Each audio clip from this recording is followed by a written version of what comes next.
ahead and call the meeting to order for the February 4th, sorry, date's wrong on our March 14th. Not Valentine's Day. Work session with Ms. Qualls, and Mr. Magnus discussing our permitting software and office supervisor.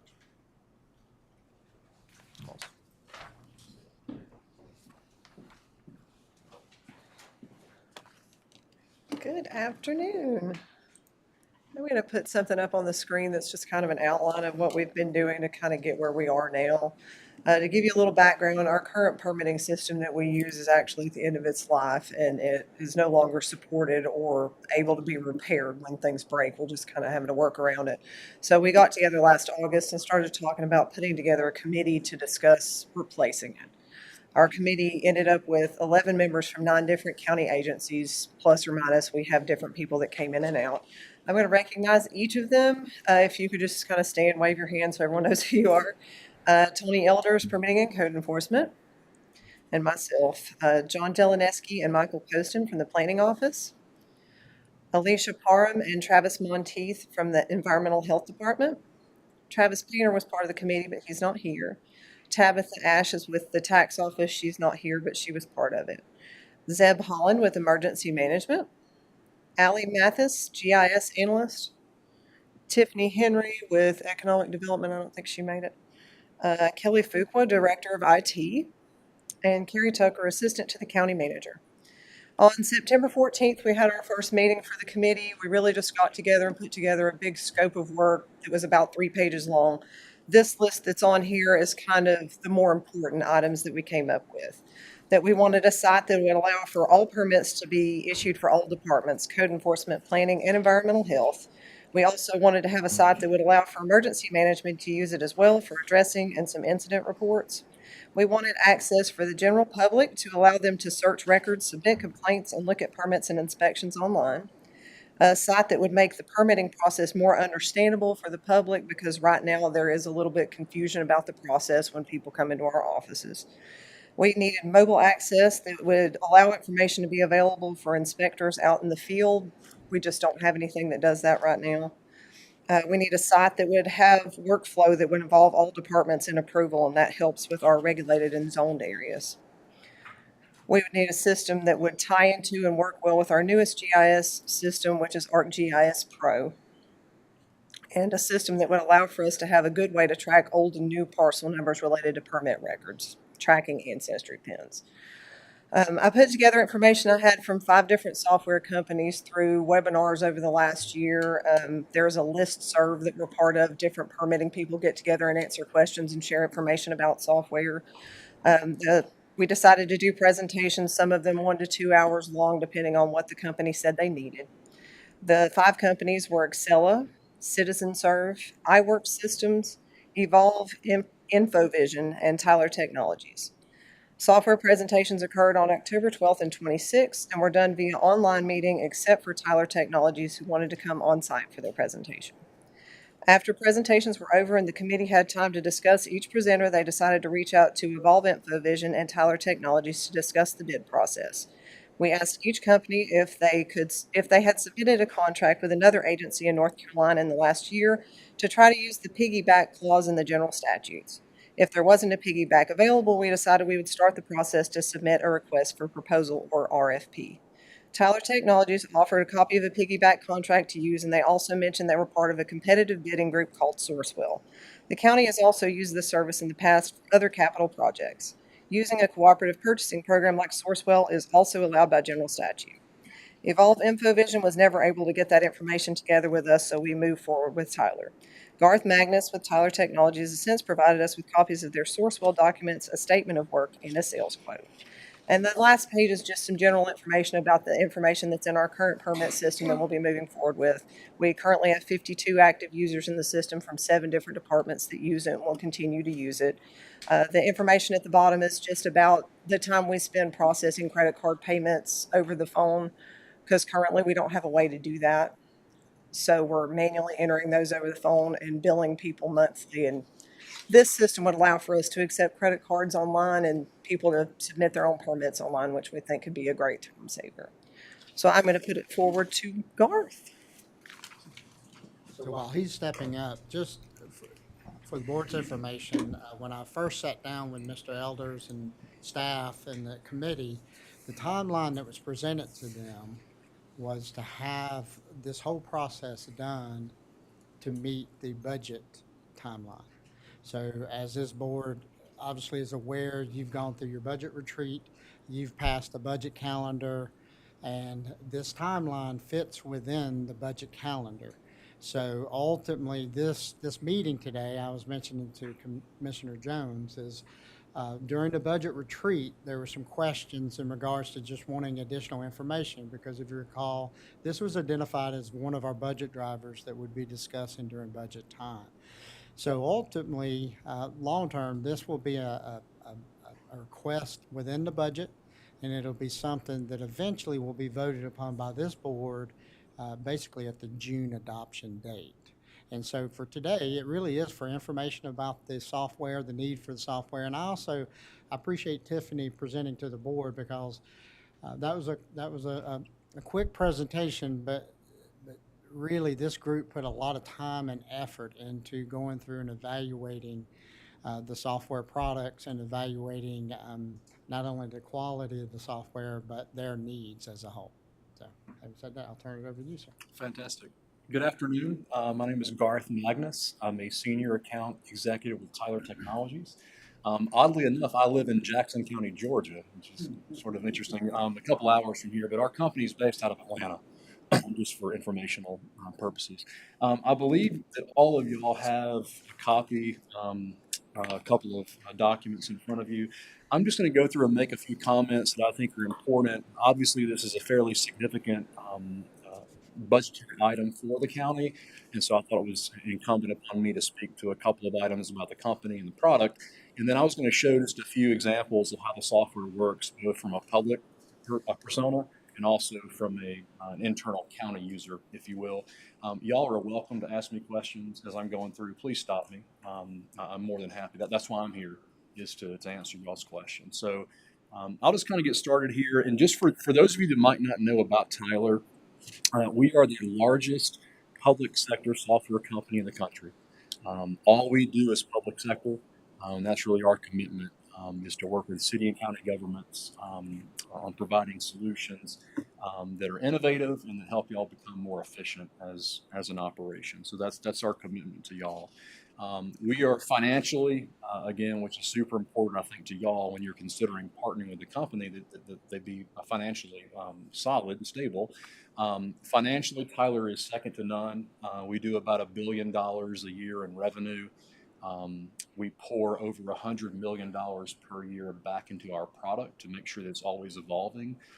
One of the things that Tiffany didn't mention that I think is a limitation of your current software is there's essentially no support for it, and you're not getting any updates. So it's just been sort of stagnating for the past however many years without new features and functions. So the company that's currently providing that service hasn't done a good job at keeping it up to date with today's technology. So that's something you would never experience with us. That's our commitment to y'all. We've been doing this for over 30 years. I've been here 20 years. I know I look young, but I'm actually not that young. I've been here 20 years. But we've been in business over 30 years providing this service to the public. Our industry footprint is expansive. So we actually have over 37,000 installations of our products across the U.S. and abroad. I did sell Bermuda, so if you guys want to go on a site visit, I can arrange that. You can take a trip to Bermuda to check out the software. But we understand, how the public sector works. We've worked with all sorts of agencies of various sizes, and of particular importance to y'all, I thought I'd mention, is we have a huge footprint here in the state. So some of the largest counties and cities in North Carolina currently use this product to manage their permitting and land development needs. Some of those names, obviously, you see the logos on the slide: Wake County, Pitt County, Gaston, New Hanover, Wilmington, Raleigh, Goldsboro. So again, just a vast array of different customers across the state that are using the application. So before we move on from that, sorry. not detailed history, but a little history of the current rock system.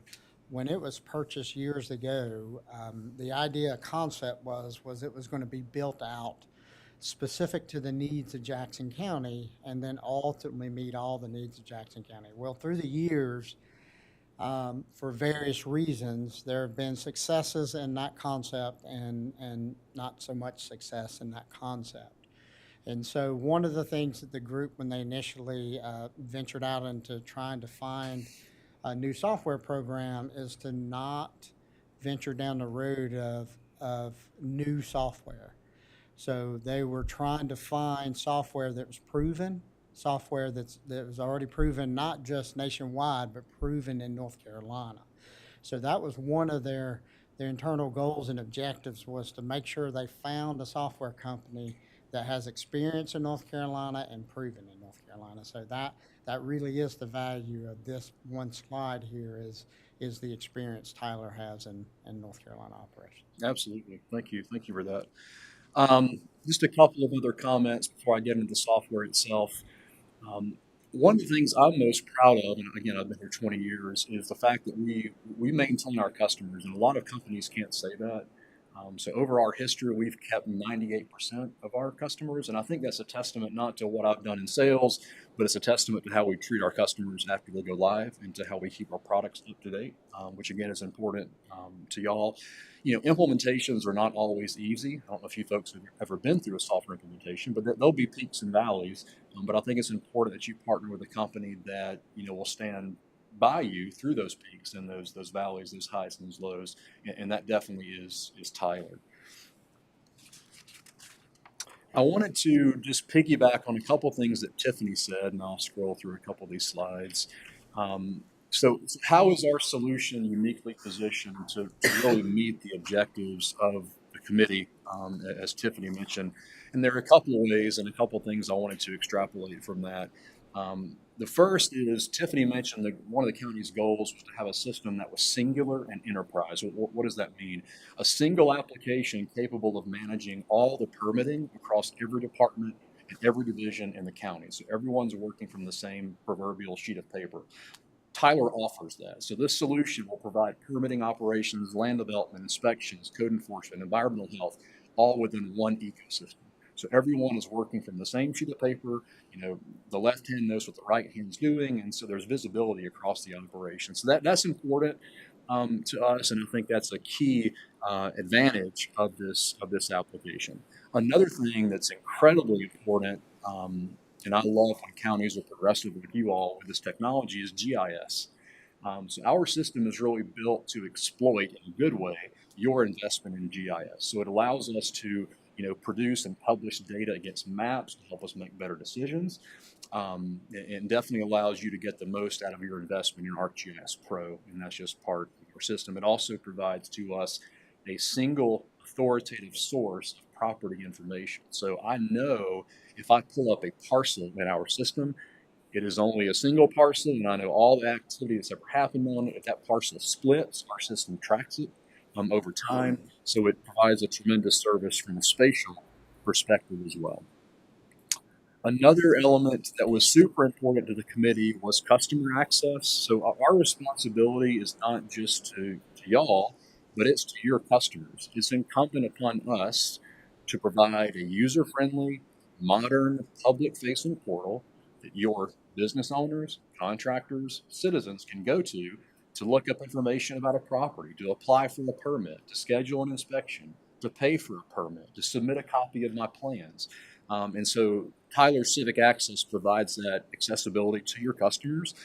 Moreover, it's multilingual. So if you have folks here in the community that want to run it in a different language, they can do that. It's ADA compliant. So if you have individuals that have trouble with vision, the system will read the screen to them so they can process permits and inspections and things like that through the public portal. So that's super important to us, and we're always trying to make sure that the customer-facing component is extremely intuitive.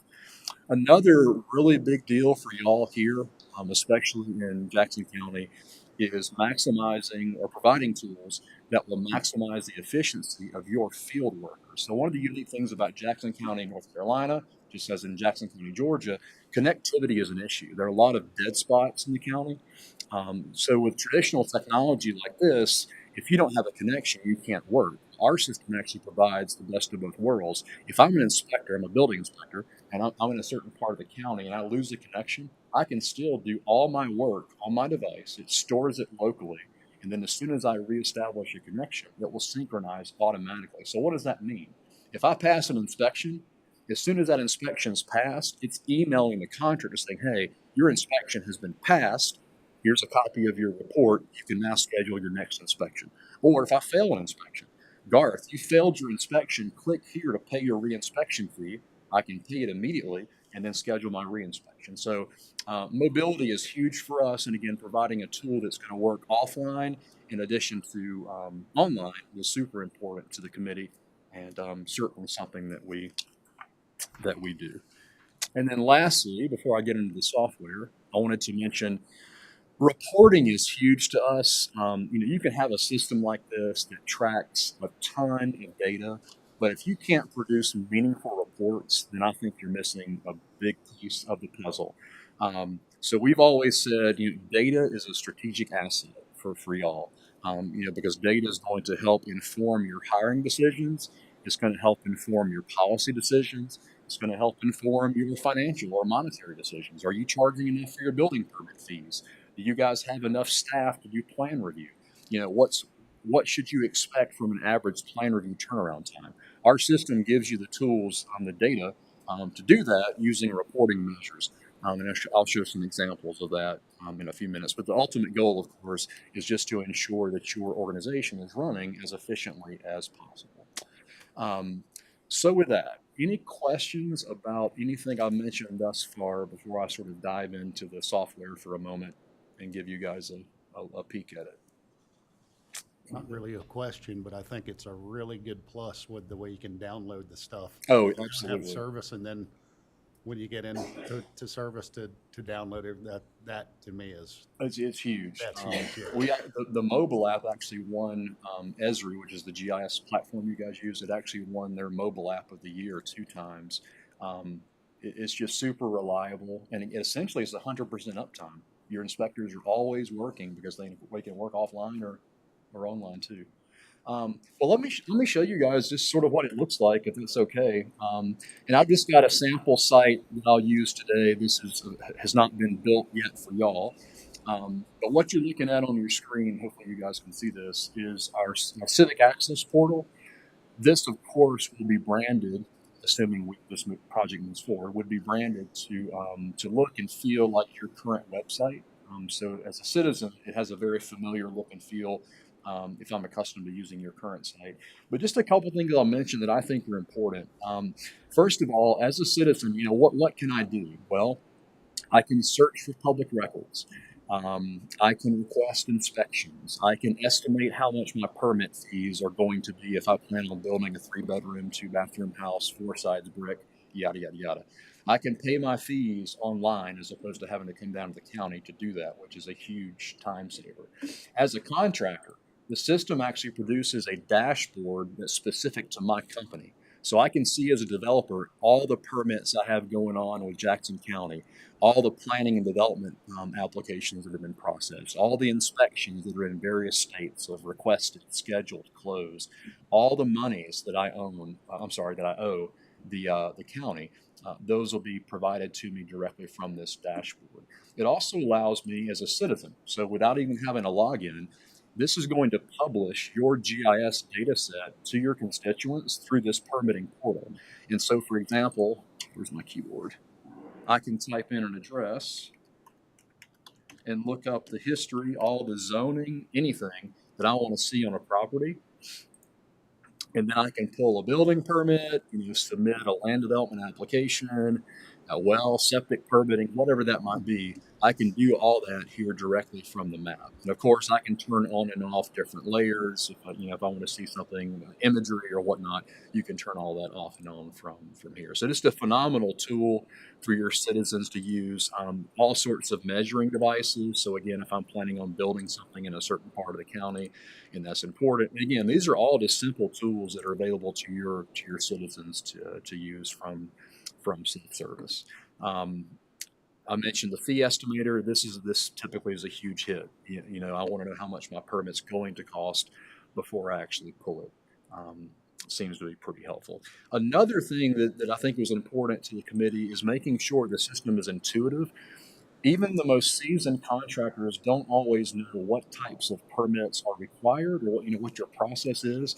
So we have a tool that's called Decision Engine. It's beautiful. I love this product. So what this allows you to do essentially is ask the customer a series of questions, and then how they respond to those questions is going to route them down the appropriate path for pulling the right type of application, scheduling the right inspection, et cetera, et cetera. So for example, if I'm just, John Q. Public, I want to get a building permit.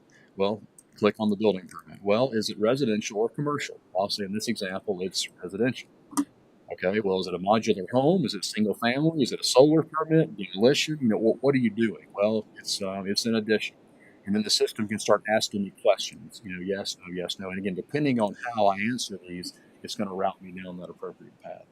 So super intuitive for your customers, which again, all goes towards increasing adoption and usage for your citizens. So just a super modern look and feel from that perspective. Any questions about that? Anything that I've shown so far? I mean, I could spend an hour on this at least, but just some of the main things again. Any applications you want to allow online, those happen. Any payments you want to allow online, those happen. Re-inspections, permit fees, zoning application fees, environmental health, septic, whatever, all that's from here. Complaints, if you want to accept complaints online. So if my neighbor's building a shed, I don't think he got a permit for it because it looks like garbage, I can submit a complaint. Tony, come out and check this shed out because I don't think there's a permit. So all that's available through the public portal. So any questions on that so far? All right. So let's sort of transition from. Oh, I'm sorry. Yes, sir. If I was going back to your scenario, to see if my neighbor got an inspection, would it allow me to go onto his building site, or would he have that individual have a password to protect? So he would have his own password, but typically the county would still share if there is an active permit.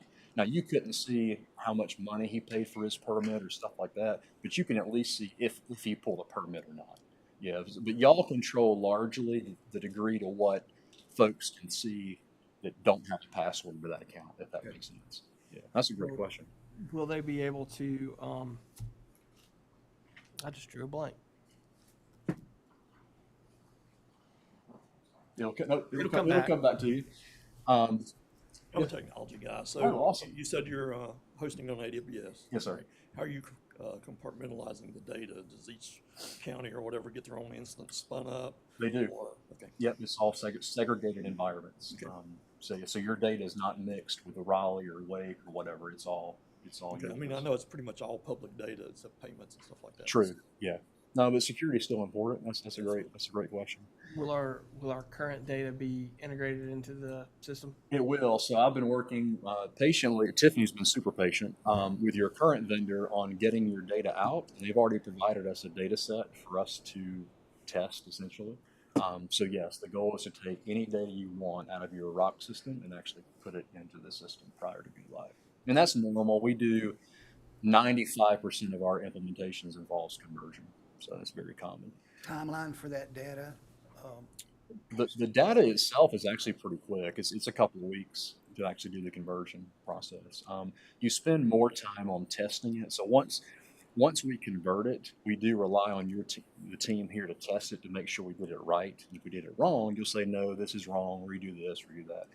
So the testing part actually takes a little bit longer than the actual conversion itself. But well, let me show y'all. So this is kind of the public view, and this is neat because even if you folks as commissioners, if you're saying if you care doesn't that sounds apathetic. If you're interested in development activity in your specific district, the system gives you access to that. So I actually have an example I want to show you. So this is a tool that y'all are getting, and it's called Executive Insights. So what is this? It allows y'all to set up specific metrics and thresholds. So let's say that the county has a goal that every permit that's applied for needs to be issued within 30 days. Well, the system is tracking all that data for you. And if you start missing these metrics, the system starts screaming at you. Hey, you're off target. You're off target. What's happening? Do we need to hire more people? Is it because one department is dragging their feet? Maybe fire. Fire is always late to the game. I'm picking on Zeb over there. But maybe fire is always, late to the game. But you can identify bottlenecks, essentially, in what's happening. And what's cool is you can build your own. So what I did is I've got a sample here for Commissioner Stribling. I built just a little one for you. So here it is. So I've got one called Commissioner Stribling's Dashboard. If I click on this pulls up a map, and this would be your data, real data.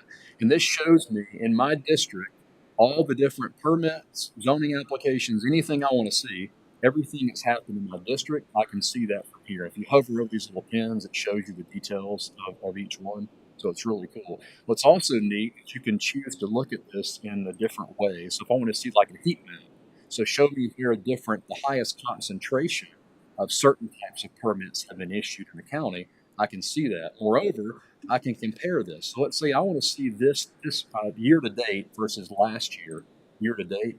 It actually puts this little slider on here, so you can take this and drag it and see how development activity has changed over time. I mean, it's just the reporting is absolutely phenomenal in the system. And everybody can have this. So Tony can have his dashboard, Tiffany, Don, you can have your own dashboard to expose, again, whatever data is most important to you. Maybe it's environmental health. I want to see all the, environmental health permits that have been issued or whatnot, but you can see all that from here. So that's pretty cool.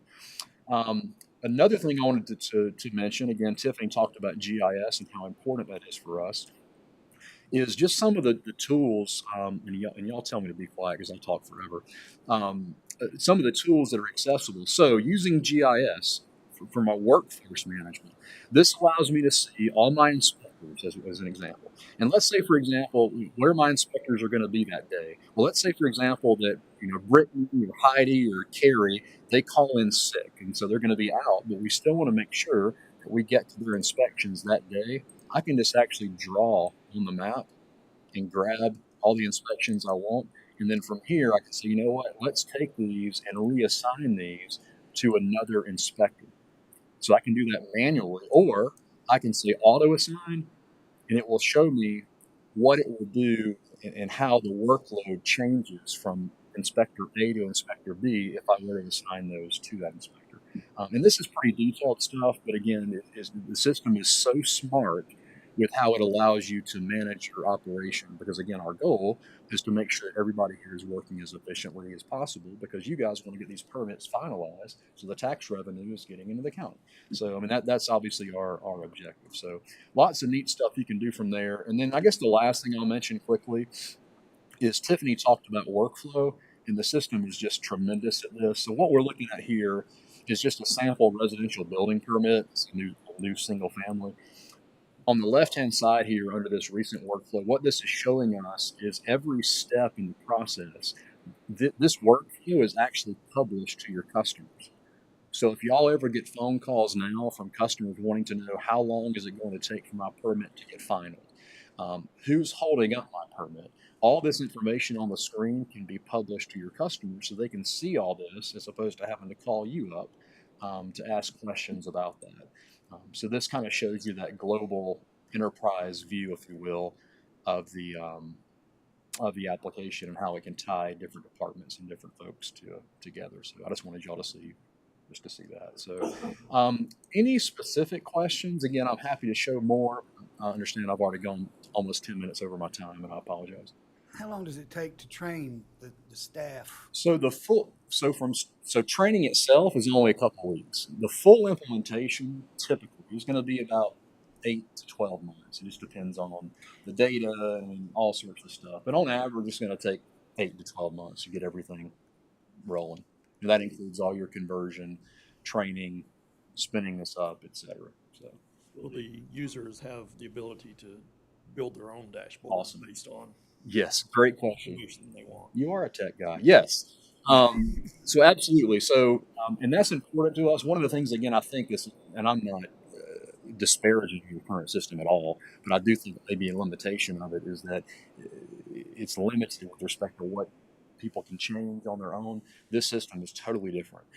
So each user, and I'll show some examples, each user can have their own dashboard. So let's say, for example, that I'm the director of the building department, and I want to see, let's see, a listing of all the building permit activity. So I have a custom dashboard that I built for myself.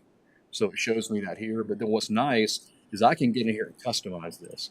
Let's say I don't like donut charts and I want to see a bar graph. I want to change how the data is formatted. I can do all that directly from here. So you can start to change stuff on the fly. It's not coding. It's all done using the GUI, essentially. So it's incredibly easy for your staff to pop in here and make changes to how things look in the system. And that's just the hallmark of the system. But Also pull from different pools of data within the system. oh, absolutely. Yeah, all the data is y'all's, and you can expose it however you want. You can choose what data you want to surface and how it looks. So I can mash up environmental health data with building permit data, with planning and zoning data, with code enforcement data, with inspections data. All that is easily accessible directly from here. And then again, I said I was finished, but I'm not. The GIS piece, again, just to mention another advantage, Tiffany, I think, talked about how it was important for you all to have a system that tracked pin changes over time. One of the biggest struggles that I've seen over my career, and counties tell me, is that, you might issue a permit on a parcel that's 10 acres. Well, it gets subdivided eventually, and what needs to happen to those applications that were on that original parcel. Well, our system tracks all that for you, so you always know the genealogy of those pin changes. But it also just gives you a great way to search for a parcel or an address and see, everything, all the recent activities. So if you've got a home occupation license or a building permit, whatever, I can see that here. But then I can also see a history. So every single building permit ever issued, every business that ever existed on that location, every violation, every inspection, every zoning application, any holds. So the system allows your staff to put certain properties on hold. So if there's a code enforcement issue that needs to prevent someone from building on a piece of land for X number of days, I can enact a hold that's a moratorium for 90 days, 120 days. I mean, the capabilities of the system are just remarkable. And it would definitely be the last system the county would ever buy with respect to permitting. It does. If this works for Raleigh, and because I work on the Raleigh project, those guys were super high maintenance. If it works for Raleigh and Lake, I mean, there's no doubt it will work for y'all. But I'm sort of rambling, Don, and I went longer than I'm supposed to. No, you're fine. So I do want to talk a little bit about the internal benefits between departments. You did exactly what I asked. I wanted us to focus on the customer experience and the citizen experience with this system. But, and this may be a Tiffany question and a question for you. How does this, can you give examples of improvement, internal workflow, how it saves time for data entry, just ultimately as it compares to our existing system? I mean, just a couple examples, but this does save, I believe, quite a bit of man hours, person hours within our own organizations. Yeah, I'll let Tiffany speak specifically because she knows obviously more the ins and outs of your daily processing than I do. But I would encourage you to look at, this was included in your packet. So we just pulled, this is just 10, but we just pulled 10 different counties and cities, and this is actually across the country. And some of the savings that they have experienced is pretty phenomenal. So one on here is, where is it? Kansas City. They decreased their walk-in traffic by almost 3,000 customers a year. I mean, that's a lot. So I would definitely take a look at that. Sorry. That's okay. So for instance, right now in our system, if we have someone that comes in and applies to build 2 houses on a piece of property, well, that's regulated by planning. Planning is not in our current permitting system. They have no way to get notified of that other than, like in my office up in Cashiers, I don't have planning down the hall. So I have to rely on sending them an email. If someone's out of the office, it may take a couple days. They may miss the email. Emails just come in floods, So that's going to help us a lot, having a system that just signals them and says, hey, pay attention to this, because then I don't have to turn around and send a separate email to them. And the new system with people being allowed to go online and pull their own permits. Currently, we have one person in the office that takes every miscellaneous permit that we bring in, and at the end of the month sits down in a tornado of papers for 4 hours and sorts them and emails statements to people and processes credit card payments over the phone. And it's hours and hours of work that if they can just go online and pull their own permits, we can totally eliminate that. Can you submit plans? Like if I have CAD drawings, PDF drawings of a house or a business, I can submit them and they get reviewed and then. Yeah, currently what we're looking at with this system is something called Bluebeam, which is like an online plan review system that they can use, put up on a big projector in the office and do plan review, so we don't necessarily have to have a paper plan. Currently, the only way that people can do it now, they can email a digital copy and we keep those, but they're still having to bring in a hard copy because we're rolling those out on a table still. And I am not a tech person, but this seems like a awesome software. It is software, right? Is that what it is, software? Amazing. And another thing, I went to go back when you were saying before, you can do the measuring. Yeah. That's gonna keep a lot of inspectors from going out that old walking wheel. You know, that's gonna eliminate the old walking wheel. To me, one of the biggest things too, again, if the county is amenable to it, is just the online payments. Again, so right now, if I fail an inspection, there's a reinspection fee. Do I call up and pay that on the phone? Yeah. I mean, so again, the beauty of this is, again, my inspection fails, not that we want inspections to fail, but they do. My inspection fails, I get an email immediately. It says, Garth, your foundation inspection failed for the following reasons. Click here to pay your reinspection fee. So immediately the contractor pulls up his phone, pays the fee, that releases the hold on my account, so now I can schedule a reinspection. So the whole online payment to me is huge. What about for scheduling inspections? Is that all just done on the phone? Yeah, well, we allow people to email in inspection requests, and most people prefer to call on the phone because they want to talk to that person. But we have about 5 lines that ring, and usually about 2 people that can answer the phone. So a lot of times it ends up going to voicemail. So if they're able to do that online, that would give them that peace of mind that would not make them feel like they have to keep calling until they get a person. And I forget what during one of our phone calls, you told me that y'all spend a lot of time listening to voicemails. Oh, yeah. This eliminates that completely because all the inspection requisitions are now digital. They're done here, they go to a queue, and then depending on how y'all work, the system can automatically assign inspections for you, but if you'd rather touch them individually, they'll go to a virtual queue, and then you can, assign them here, assign them there. But the inspection scheduling is awesome in the system too. Well, with our recall fees, like you were talking about right now, when the inspector gets back in cell signal, they enter that rejection and say you owe a recall fee. Well, if they want it re-inspected before tomorrow, they have to call us to pay that payment over the phone before 4 o'clock.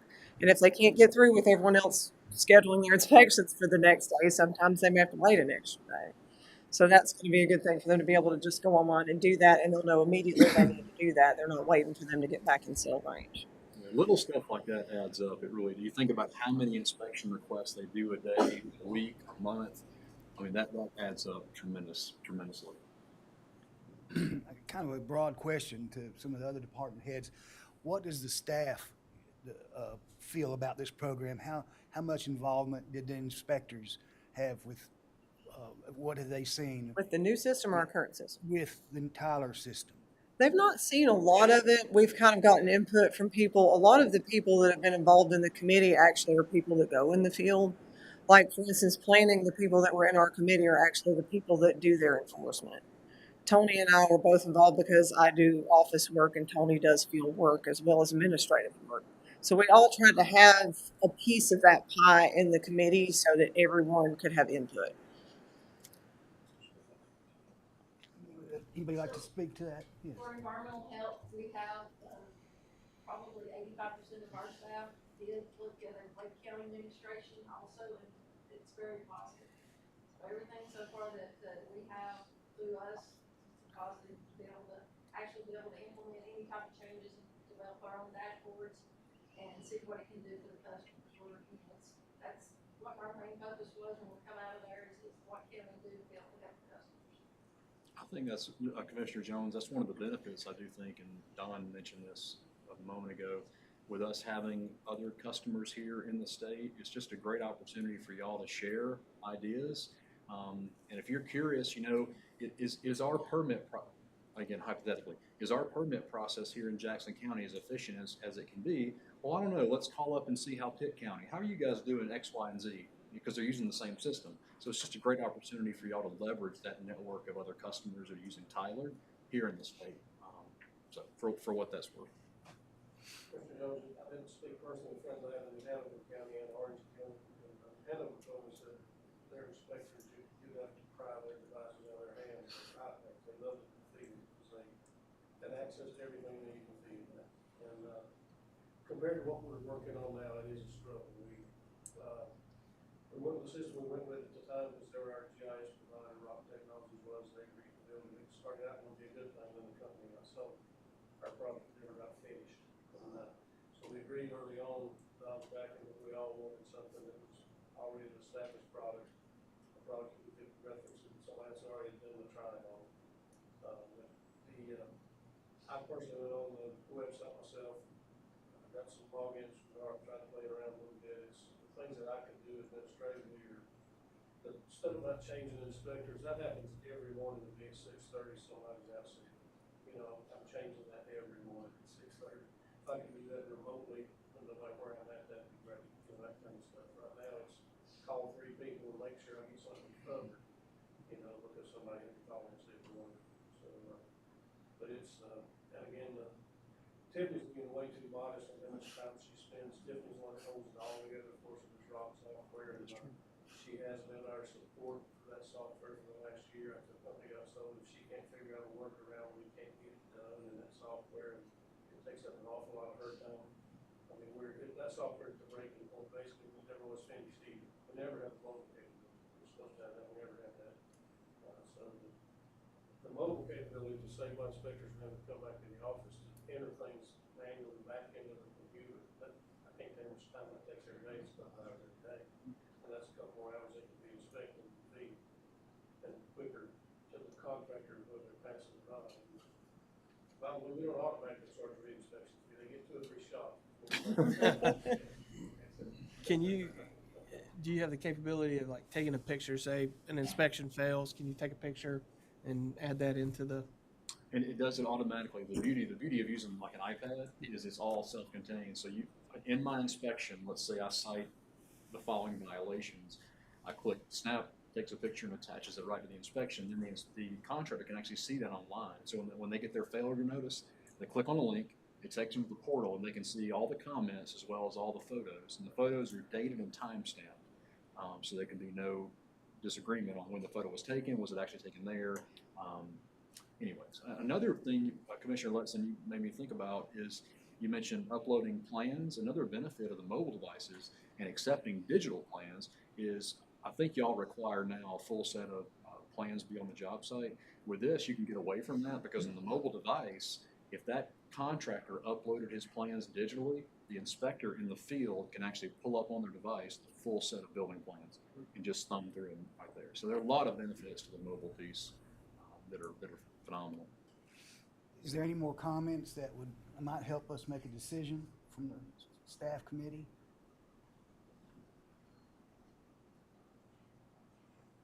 Trevor, hold your peace.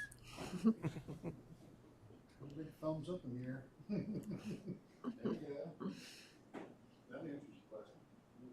Well, I just appreciate y'all's time and letting me come up and speak. Again, I'm happy to stand up here and answer more questions. I just don't want to keep y'all here all day because there's other stuff on the agenda. But can y'all think of anything else that we didn't answer or just curiosities you got? I think we're pretty good. Awesome. Well, it'd be an honor to work with y'all. And again, if you have any questions after the fact, just I guess go through Tiffany and Tiffany will go to me. So, Yep. Awesome. Okay. She's the gatekeeper. I am. Well, thank y'all so much for your Thank time. you so much. Thank you, Tiffany. Thank you. And I do want to extend just a good job to the committee, the amount of time they put into it and the research they've done to bring this to you, and also to Tiffany for keeping them organized. So thank you. We're losing the whole crew. I'm telling you. Hey, Greg, before y'all leave, I did hear him say that Tony is the person who receives the complaint. That's right. That's That's right. right. He's really good. Thank you.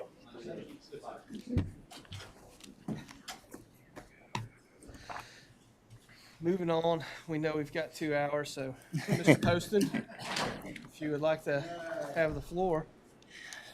Very good, thank you. The first thing I wanted to talk with the commissioners about is a road abandonment request, and talk a little bit first why that comes to the Board of Commissioners when counties don't own and maintain roads. That's up for DOT. But DOT, there is a statute that talks about how roads that are currently in DOT's maintained system, how someone would go about requesting abandonment from the system. So the roadbed would stay, just DOT would stop maintaining that road. And part of that requires the county commissioners to adopt a resolution of support before it moves on to the Board of Transportation.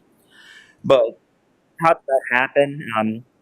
And before I get too far down the road, I'll introduce Chris Lee. He is the District 2 engineer for Division 14, and he is in charge of DOT. District 2 is Haywood, Swain, and Jackson counties, and he's the individual that we work with quite a bit on these local issues when we deal with DOT requests, and I'm sure he can jump in if I miss any points from DOT's point of view. But basically, the kickoff of the process is either the county or property owners in the area can make a request to DOT to abandon maintenance along the road. Then DOT at the district level does a report and looks at all the angles from DOT about how that would impact their operations, how that would impact mobility throughout their state system. And they also ask that the county review the request and present that to the Board of Commissioners. Typically what happens, well, at least since I've been here, is that the county attorney and I will get the request and we will discuss, our main issue and concern is access. Do people that live along the road, if it's abandoned from DOT's maintained system, will they still maintain access to their property? That's one of the bigger things that we typically discuss. In this case, what's being requested is State Road 1144, which is Charlotte Lane. It's located off Finley Forest Road, which is out in the Glenville area. So this is along the lake, and you can see that this is Finley Forest, and this is Charlotte Lane, and then here's part of Lake Glenville. It is for the county's perspective, it is serving a private subdivision. The state maintains the road. If the state were to abandon the road, which in this case is about 1,162 feet, the request from the property owners that live along Charlotte Lane and have access to their property along Charlotte Lane have all signed the application to DOT requesting this. Our question, what the county attorney and I do, is determine whether or not we can tell if there's going to be an access issue if DOT doesn't maintain the road. We did identify in this case that we would, even though the property goes back into the roadbed still remains, it's not illegally. Would those property owners have the ability to cross the road? So what we asked them to do was work and get an easement that would identify who has the ability to make use of that road. The property owners, working with an attorney and a real estate attorney, have produced that document. I think we're still waiting on that to be recorded, but it is. We do have a copy of it signed by all parties that live within the subdivision that would have access over Charlotte Lane.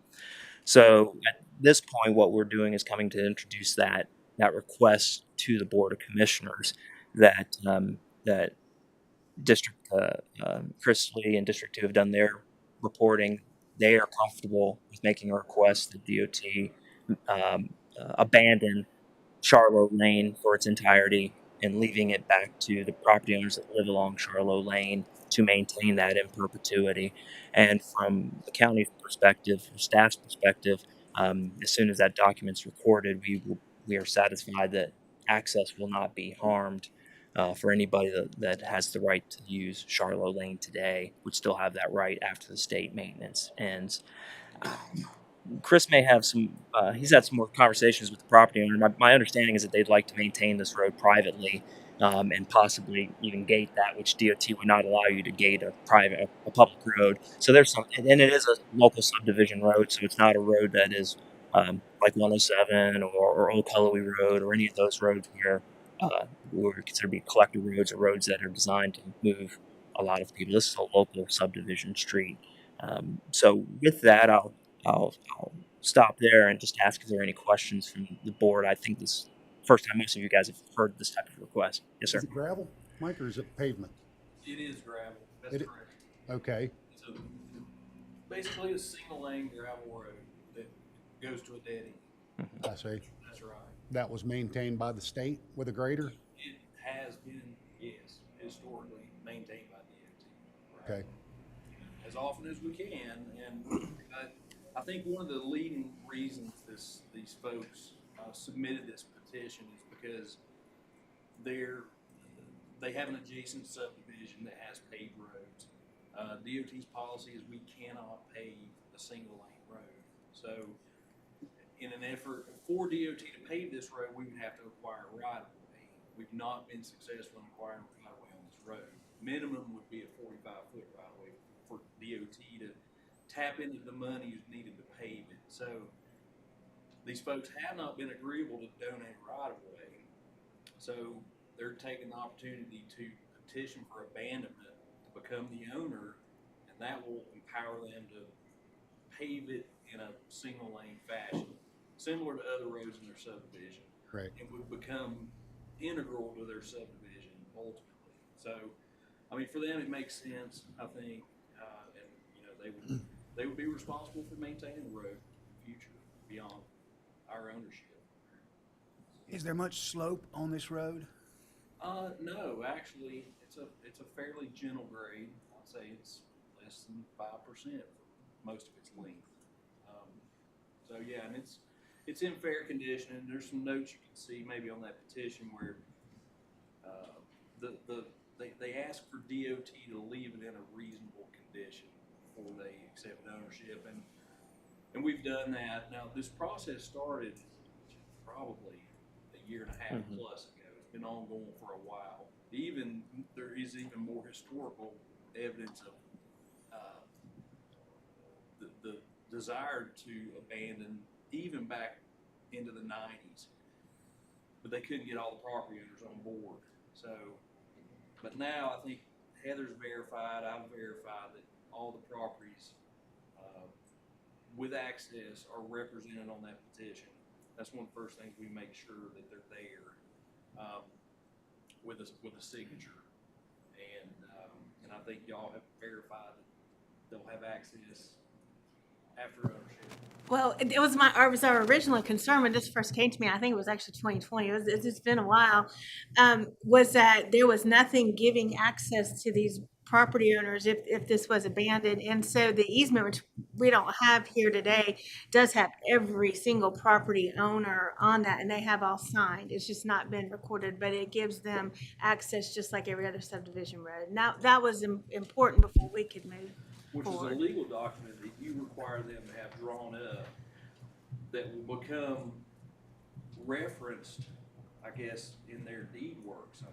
Yes, it will be part of their title moving forward. So if their deed work references the state highway access, which is very important in property transfers, that it will now reference a document that says there's public access to it. And I think that was Heather's intent with that work. Yes. Correct. So, just follow, just two things when you do road abandonment, is making sure that all the people that have interest in the property around that road has signed off on the petition.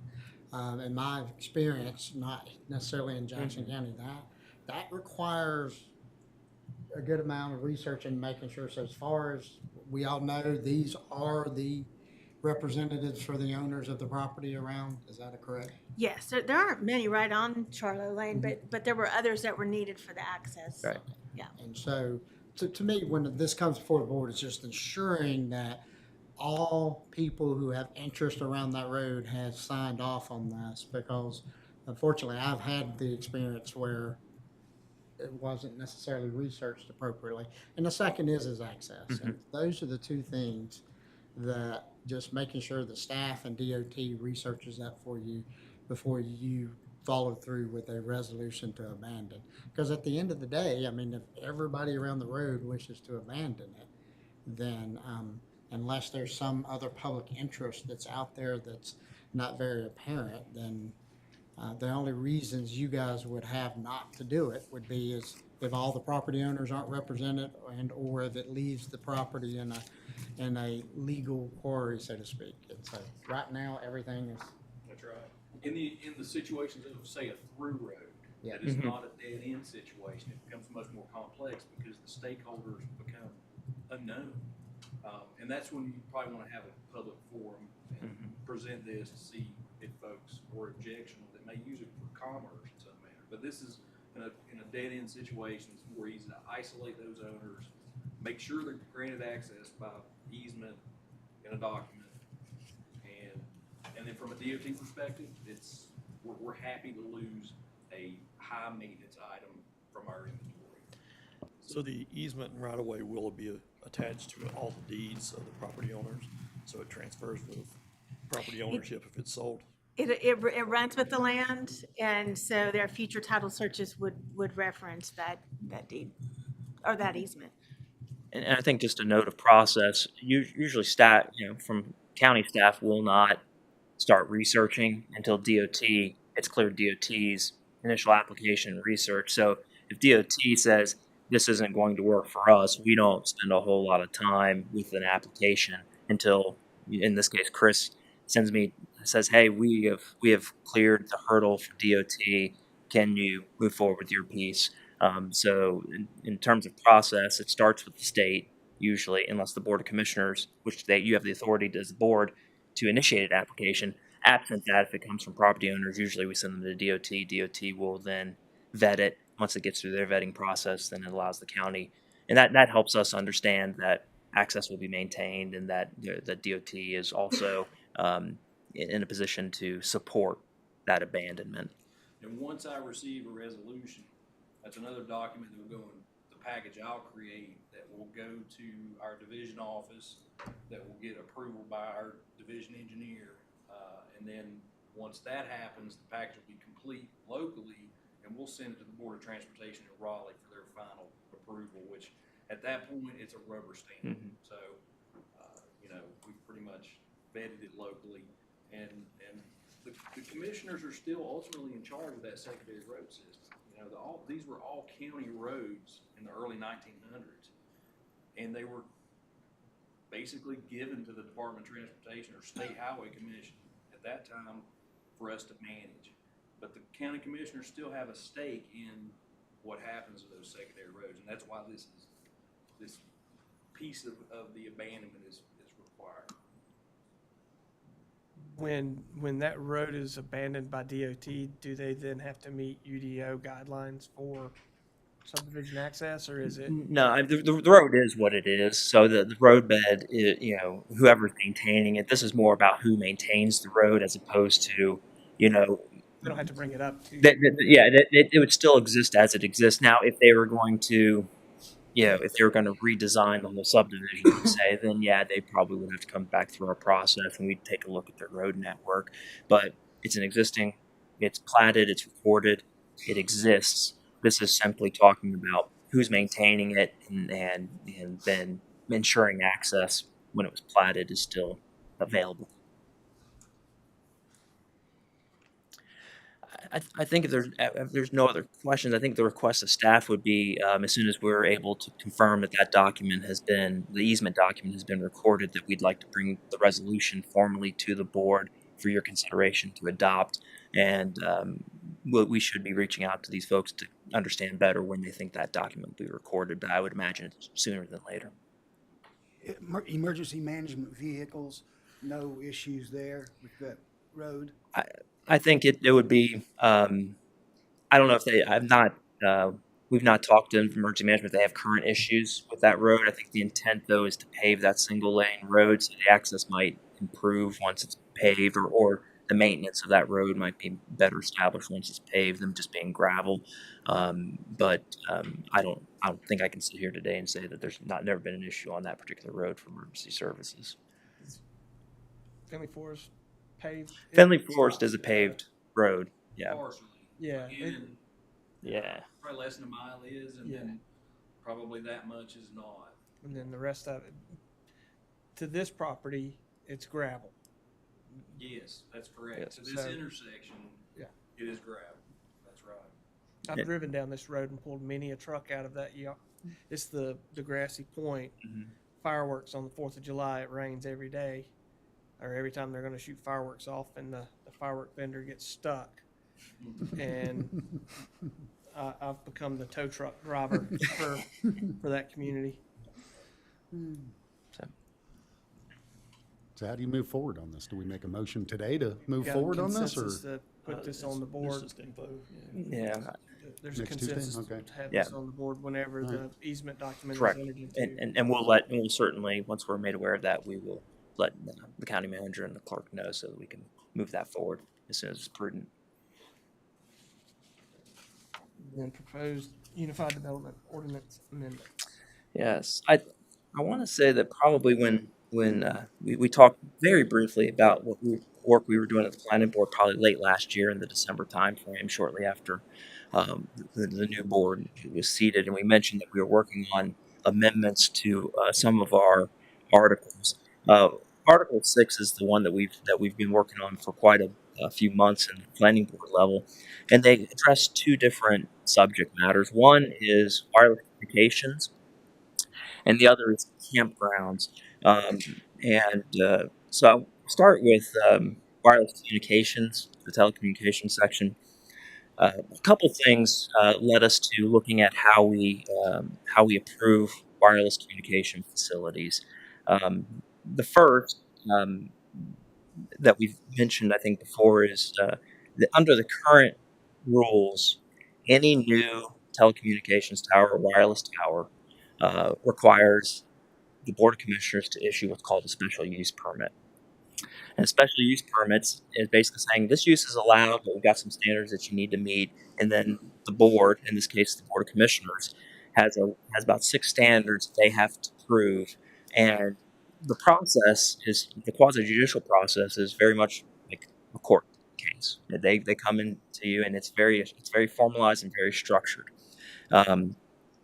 I think that what we've seen over the last couple of years in the state legislature is that how we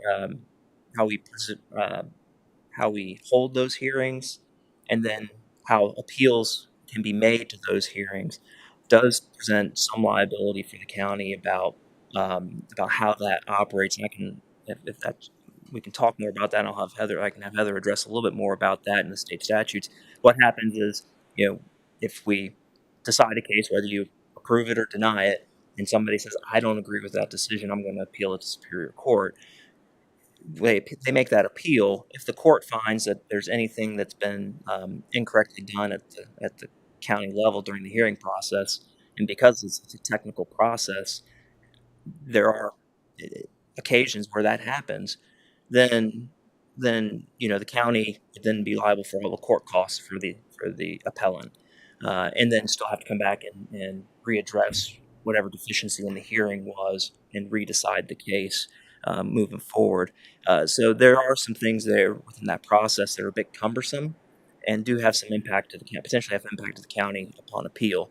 So we've been moving away from quasi-judicial as a tool simply because in practice it's a tough process to go through. I think Commissioner Jones has been here through several wireless communications. I know Chairman Letson and some other boards has been through this quasi-judicial process, and so we looked at this and said, how do we look at approving wireless telecommunications towers and transitioning away from a quasi-judicial process? We coupled that with the knowledge that for wireless communication, The last 7 years that I've been here, we've not had a contested wireless communication application, meaning we haven't had people come in with attorneys from other sides and have a discussion about whether or not it met the standards of the ordinance and was a good idea to put one up. Attitudes towards telecommunications and cell service and wireless services has certainly changed over the past decade or so, where if you were doing this type of work 10 years ago, you might send out a letter saying that they're going to have a hearing about a tower, and you might get a lot of calls with folks concerned about what that meant.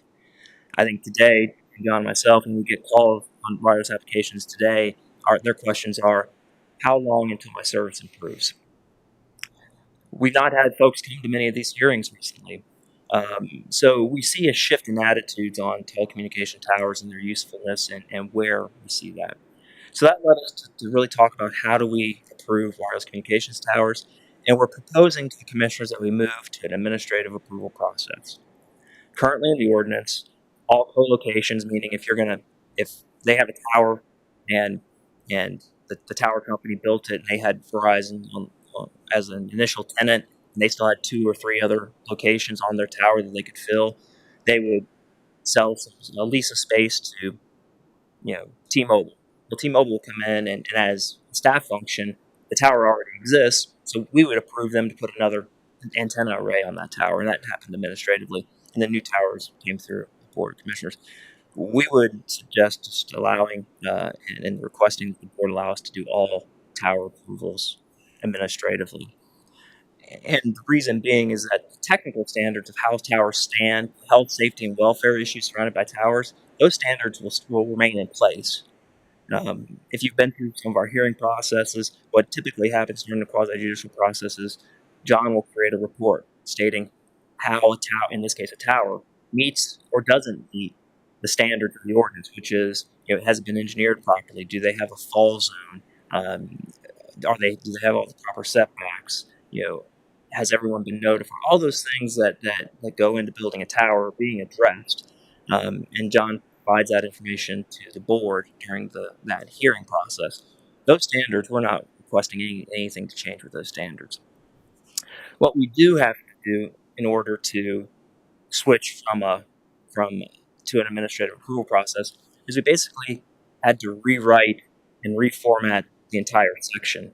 So what this proposal will be is that we're just going to propose to delete the section 6.2 as it exists today, because if I had to redline everything that we were changing, it would be a very confusing document, because we're basically changing where everything lives in that document and combining some things. So I'll take a few seconds just to tell you what some of the proposed changes are that include with the administrative process, and we also want to talk to you about maximum height and some of those concepts. But to make this administrative process, we've got to actually change a couple different sections of the ordinance. Included in that is section 2.2, which is the responsibilities of the Board of Commissioners. And so that's a real easy change. That's just saying that, we're defining what the Board of Commissioners are doing within the UDO concept, and we're just going to delete that special use permits for wireless communications is a role that the board is going to fulfill in terms of what the UDO and our development standards. That's one of the changes. The next set of changes come from our permits and procedures. This tells an applicant what process has to be used to apply for any type of permit. So if we go down here, we've got this table that tells you everything, how everything gets approved, and at the end it's wireless. So quasi-judicial turns to administrative. The Board of Commissioners isn't the body that would review it. It would be the planning director or the designee. And Superior Court would no longer be the review body locally. It would be the county's Board of Adjustment. And then if for some reason anybody disagreed with the decision of the Board of Adjustment, then they would take that case to to Superior Court. And then on a little bit further down in this document, we talk about special use permits. So we're just taking away the language that talks about wireless communications and telecommunications permits and changing that. A little bit further down, we get into more detail, and we have some figures that we've redesigned some of these graphics to make sure it represents the current process. And then all this redlining that you're seeing in Article 3 here on out is just reflecting that this just talks about how special use permits are reviewed. So we're eliminating the special use references to wireless communication and the Board of Commissioners, because this is the only special use permit that the Board of Commissioners would have heard as a hearing. And so that's what those changes in Article 2 and 3 are basically just removing that language, which would allow us to put that into a staff approval or a staff reviewed process. So that's all the redlining that you see in Articles 2 and 3. We get to the meat, and a lot of this has not changed in terms of what we're looking for. We've just rearranged where you find the information, and we talk about what administrative review and approvals are. I will note that a lot of this doesn't change. One of the things that we did in an earlier iteration is we've exempted facilities owned by the state of North Carolina that are emergency management facilities. So like your Viper system towers are already exempt from the wireless communication. So if the state came in and said, we need a Viper tower at this location, we're going to tell them to move ahead with that because we've already provided exemptions for those types of public or emergency management type of services. The one big change, one of the biggest changes, is that we're going to request that the commissioners allow for tower heights up to 199 feet. Today, the maximum that can be asked for is 180 feet. Why the change? I think what we're experiencing and what the county's been requested in previous by previous applicants is to exceed the 180 feet. Because our topography is different in Jackson County. There are certain areas where 180 feet would not necessarily gain the type of coverage needed for a particular type of tower or in a particular area. We chose 199 feet because at 200 feet and above, that's when you actually have to light the towers.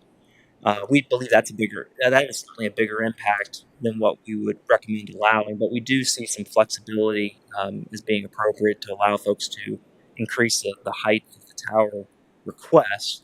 And when we say height of the tower, there's usually a 5-foot lightning rod that is included in the total height. So if the maximum height of a tower could be 199 feet, the highest that tower could be absent of the lightning rod is usually about 194 feet. Because there is some appurtenances that are required. So we would request that the board consider that, and that would give flexibility in how we create opportunities to create coverage in Jackson County.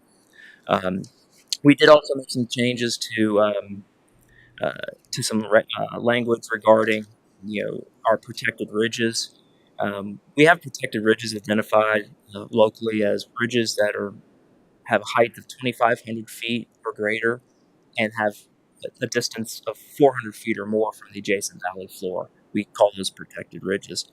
The ordinance has always allowed us to allow towers on those protected ridges, provided they don't exceed 20 feet above the average height of trees within a 100-foot area. That standard will still remain. There were a couple that were a little bit harder to administer, and thankfully we didn't have many cases to try to take a look at this. One of them was that the tower not be visible within 2 miles of the Blue Ridge Parkway, and one other that we would recommend removing is that it couldn't be seen from a public road within a half mile.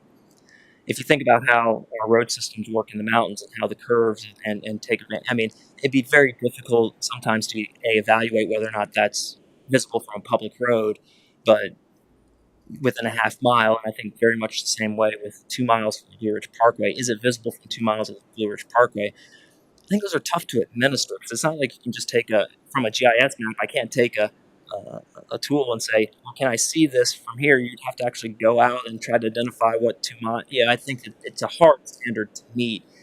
And while we want to protect our ridges, I think capping the maximum height at 20 feet above the tree line certainly reduces the ability that folks would put. You wouldn't be able to put a 180-foot tower on our protected ridge unless you have 160-foot trees all around it. Not really the norm for the type of trees we have here, so you could expect those towers to be significantly smaller. But we don't see a lot of requests for towers up on protected ridges. A lot of times they'll stay off the ridge, which allows them to kind of move up a little bit higher, and they don't have to pay the expense of trying to build a road up to the ridge, which is also can be a costly venture. So those are the types of things that we've instituted to try to balance the need for connectivity, which includes the need for public safety type of connectivity, and our natural environment, which people come to experience. But we also know that there's a lot of gaps between our ability to get cell service or wireless broadband that can be attached, emergency communications, all these things. And so as we look at balancing our natural and built environment, we think that this is one way that the county can provide a more streamlined process to hopefully encourage. This will not fix every connectivity problem we have. This is just a type of process that we can better manage, I think, in order to balance the need for that connectivity with our natural environment and protecting the health, safety, and general welfare.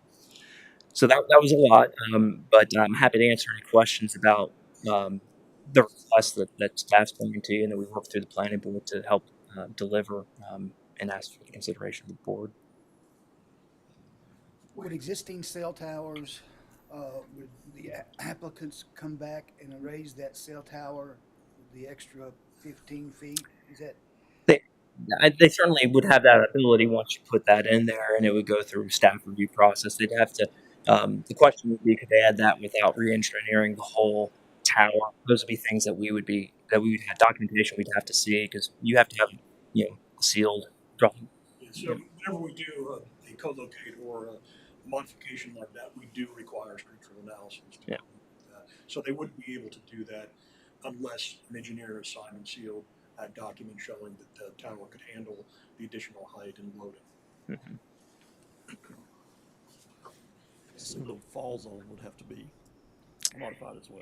And it would be. And what we allow is, previously what we said is that your setback was a height of the tower plus 10%. But when you start looking at how engineers can build towers, they're designing more and more to collapse on themselves. So we have an option. Either the engineer can engineer the fall zone and tell us what that fall zone is based on where the stress would break the tower, and add 10% to that. Or you can still, if you're just going to build a tower that just, hey, we're going to let it fall, you just have to have increase your setback. But the engineer certifies what that fall zone is, and then we just add 10% onto that to account for any deviations from that. What about commercial radio towers?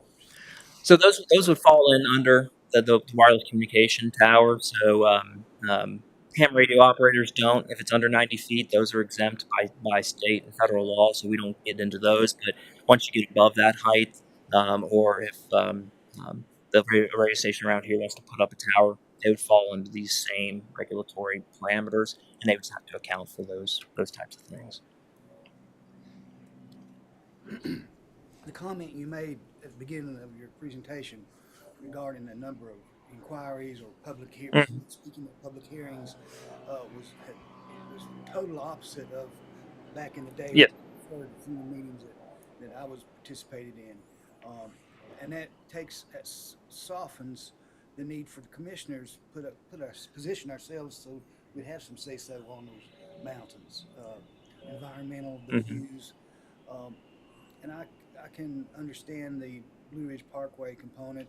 I was part of that group that kind of designed some recommendations, and 2 miles is a long ways. Yeah. And knowing your staff and how they've proceeded over the last decade or so, I'd have a comfort level with changing from the 5 of us to an administrative component. And I appreciate that. Thank you. Any other questions?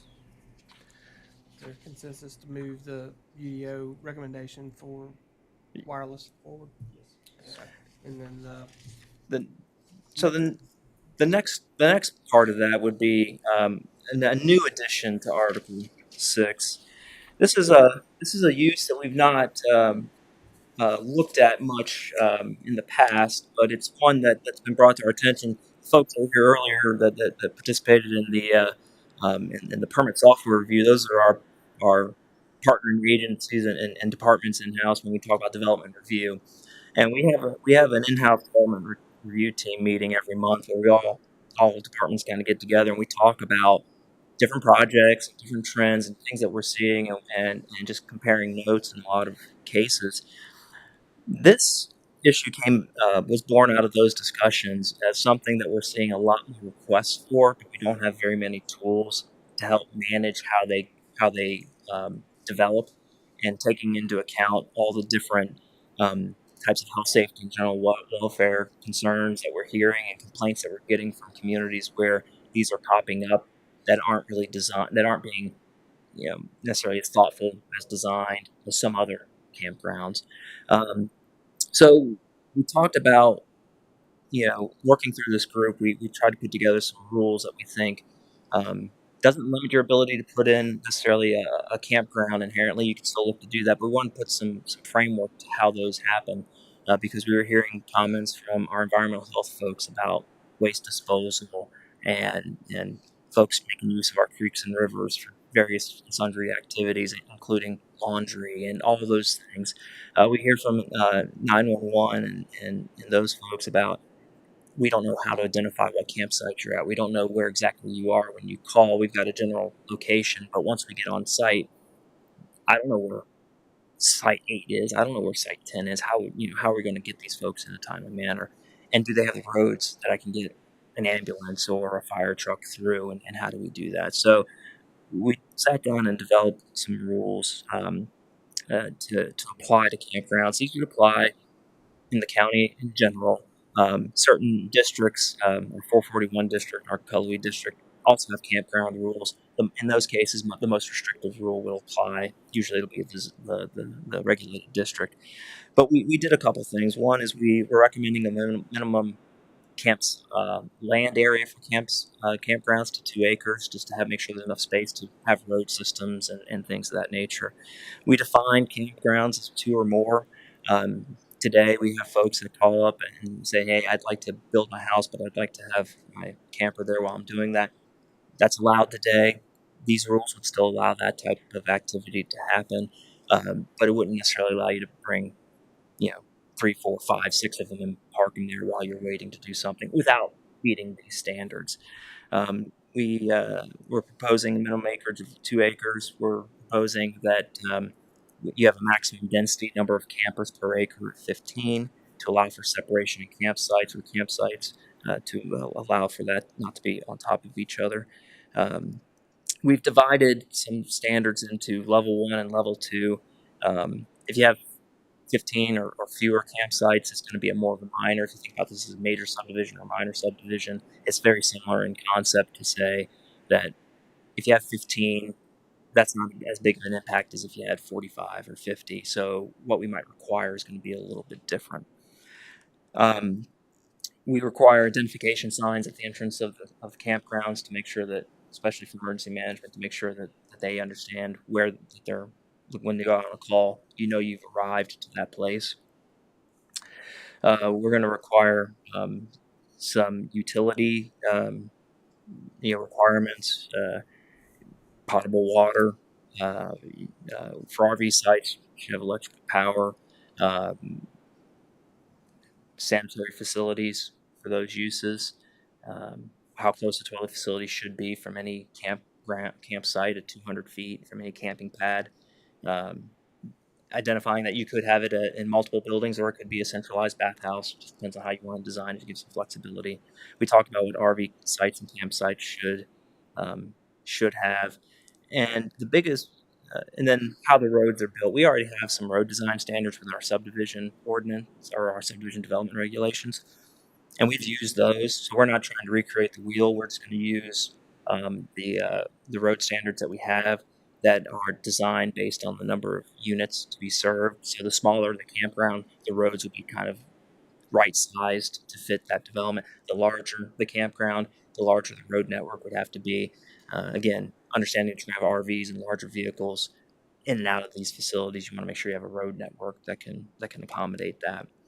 We talk about storage of RVs and allowing that to happen with some screening. We talk about how much parking should be required at camp. Requiring some parking at each section. The The only other difference that besides road size between level 1 and level 2, and 15 or more, is that in level 2, instead of um, you permissive saying you can have, a bathhouse, you can have a laundry facility. At a certain size, we're going to require you. So at that level 2, we're going to require you to have a bathhouse and some laundering facilities, because what we experience and certainly more so now since 2020 is that once that campgrounds aren't just used by seasonal folks, and that people will live here year round or longer depending on what their housing needs require. And so asking folks if that's going to be the case to provide some of these amenities so that we don't impact the land and environment around the campsite or water bodies moving through the campsite. Those are all rules that were kind of based on complaints that our environmental health folks and our building inspection folks have gotten over the last couple of years as we see more and more of these campsites kind of popping up. That's a general overview, and I'm happy to answer any questions the board may have. 15 sites per acre, that sounds a lot. And let me try and put it in my perspective. I used to know this. How many feet's in an acre square? So an acre is 43,560 square feet. Yeah.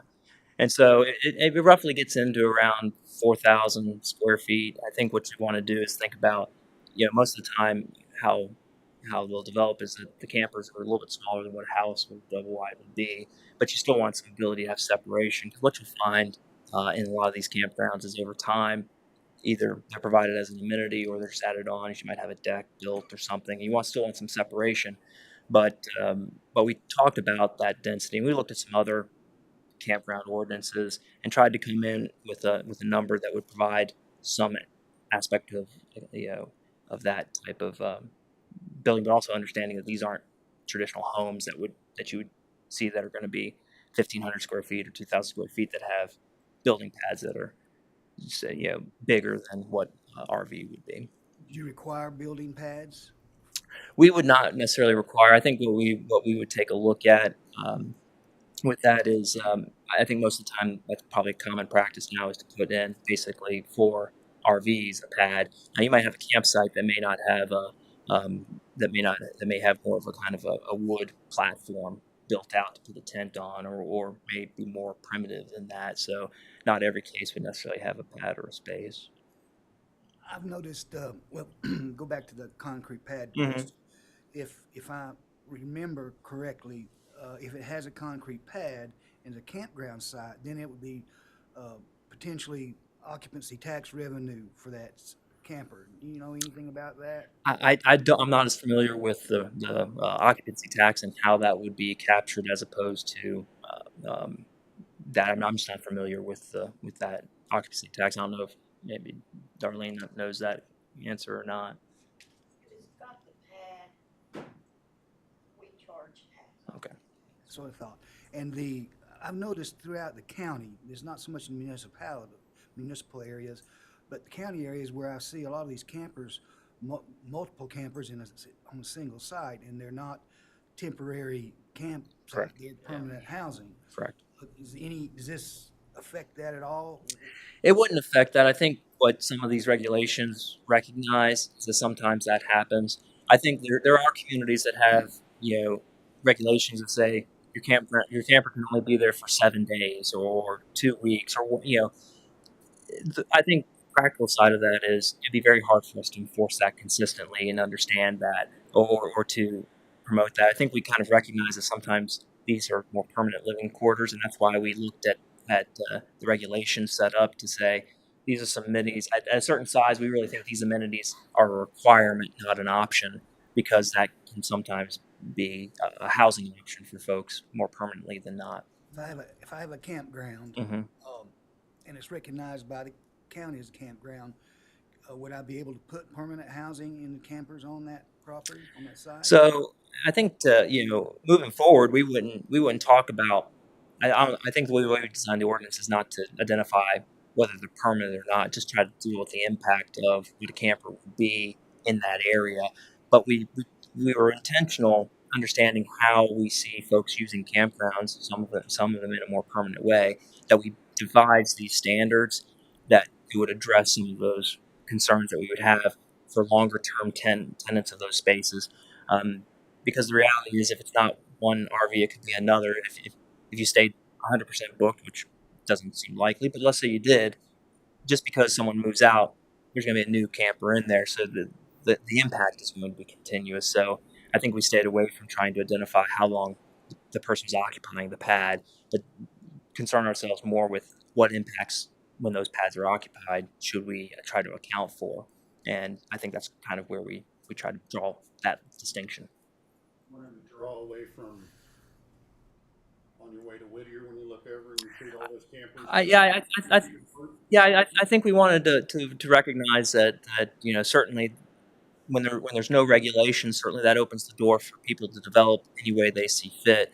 I think what these regulations are trying to do is say it's okay to still have a campground, but we think that there's some health, safety, and general welfare issues that we're seeing across disciplines in the county that we'd like that we need better tools to help address so that we can better protect the folks that are coming to visit and or live in Jackson County. So I camp a lot, and I've been to a lot of campgrounds, and every once in a while you run into a site that's pretty Challenging. challenging to get your camper in. Or Mhm. is there anything in as far as slope for the site? I don't know that we. That should be a safety issue. Yeah, I think John can speak to this, but we tried. I think the road standards try to keep you a little bit honest on that because you have to, each site has to be accessed by the road. I mean, Right, but if the tilt Yeah. site itself, that puts your camper in a precarious position if you're. I don't know that we have anything specific to the slope of the campsite itself. We can certainly think about that, but John, you want to talk about that? Yeah, we wouldn't really regulate that, and RV and campsites, campgrounds do not fall under the MHDO, the Mountain Hillside Development Ordinance, so we're not doing any slope analysis to figure out what the average slopes are. It's gonna be kind of a buyer beware situation in that case. The road standard is gonna take care of the grade of the road, and then off of that, naturally, one would assume you're gonna build to that grade. But yeah, it's not, well, of course, obviously, every jurisdiction's different, but we haven't really looked at that in this, because we live in a rugged county, obviously, Right. so you gotta make the best of it, I guess. And it's not all RV park, camping could be rustic. Yeah. Right. And so I think that, like I mentioned earlier, I think what we've noticed is we're just trying to provide some minimum guidelines for developers to do. Some folks would develop this way anyway, others would choose a different path. I think we just want to be consistent with the development path that we set people on, and certainly think that this is a good starting point for those discussions. And as we apply these in real world terms, we get a better sense of how these are how effective they are, and do they address all the things that we need them to address.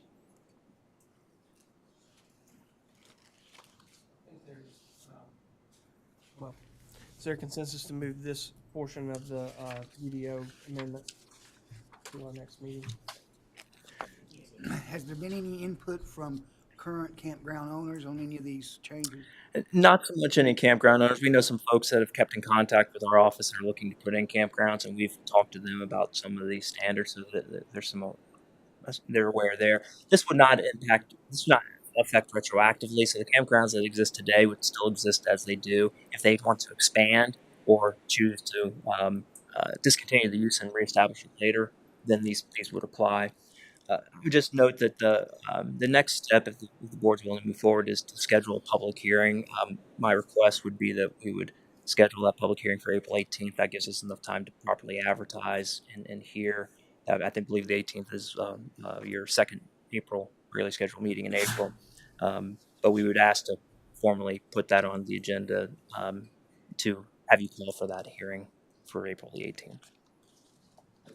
Yes. To get a phone call on this, what would decide an expansion? What is expansion definition? Yeah, so we talk about,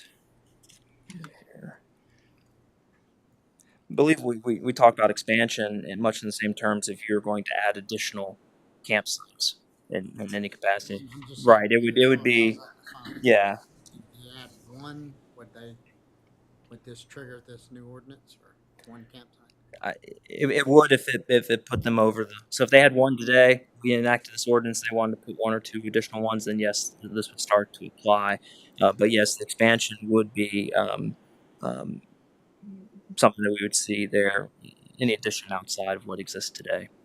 Just Yeah. want to understand what the definition Yeah. of expansion.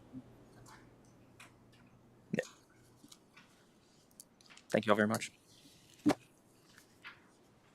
Moving on to Mr. Adams and discussions about domestic violence shelter. Sir, you all have information. This is information you've already been presented in previous meetings. This is in regards to the domestic violence shelter. What I have included in here is the actual budget itself. I am still in conversations with Dogwood Trust Help Fund. Currently, right now, I have requested, this is a follow-up conversation from our budget retreat.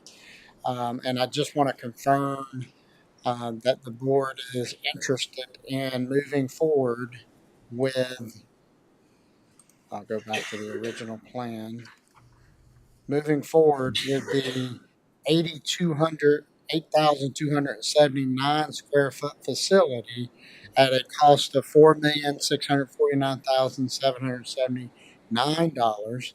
And as you recall, that is the above the original estimate of around 4.1 million. And ultimately, currently, I am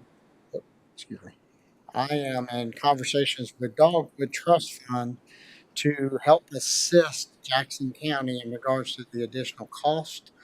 And just wanted to make sure the board was comfortable with me continue those conversations. There may be an interest for the Dogwood to work with us on a one-to-one basis and ultimately provide grant dollars on a one-to-one basis to help us with that shortfall. And the shortfall, as you recall, was a little over $400,000. But I would also look to try to rearrange our current budget here to help meet the needs. And so I put this on the agenda last week, hoping that I would have a more definitive answer from Dogwood, but they're still taking it through their chains of commands. They have an interest of partnering. I am going through this process. They're looking to approach it instead of an additional grant. They're looking to approach it to just modify our current grant agreement. So, Mr. Chairman, that's where I'm at in these conversations, and just unless I get another direction, I am moving forward with the understanding that we're willing to look at a dollar for dollar match if Dogwood will provide us additional funding. That Consensus from the I- board, but I was hoping I'd be able to come here and tell you exactly where I was with Dogwood. I can't. I can't at this point. Seems positive though with Dogwood. Yes, sir. It's positive, and it would just be premature at this point to state that they have approved or denied anything. I don't want to get ahead of that. I've had really good conversations with the housing division with Dogwood Trust. They have met at staff level, and now they're just currently running it through all the chain of command in regards to this request. Mr. Myers is positive on this expansion. Yes. Yes. I will be meeting with the Center for Domestic Peace on Monday to hopefully finalize any conversations in regards to design.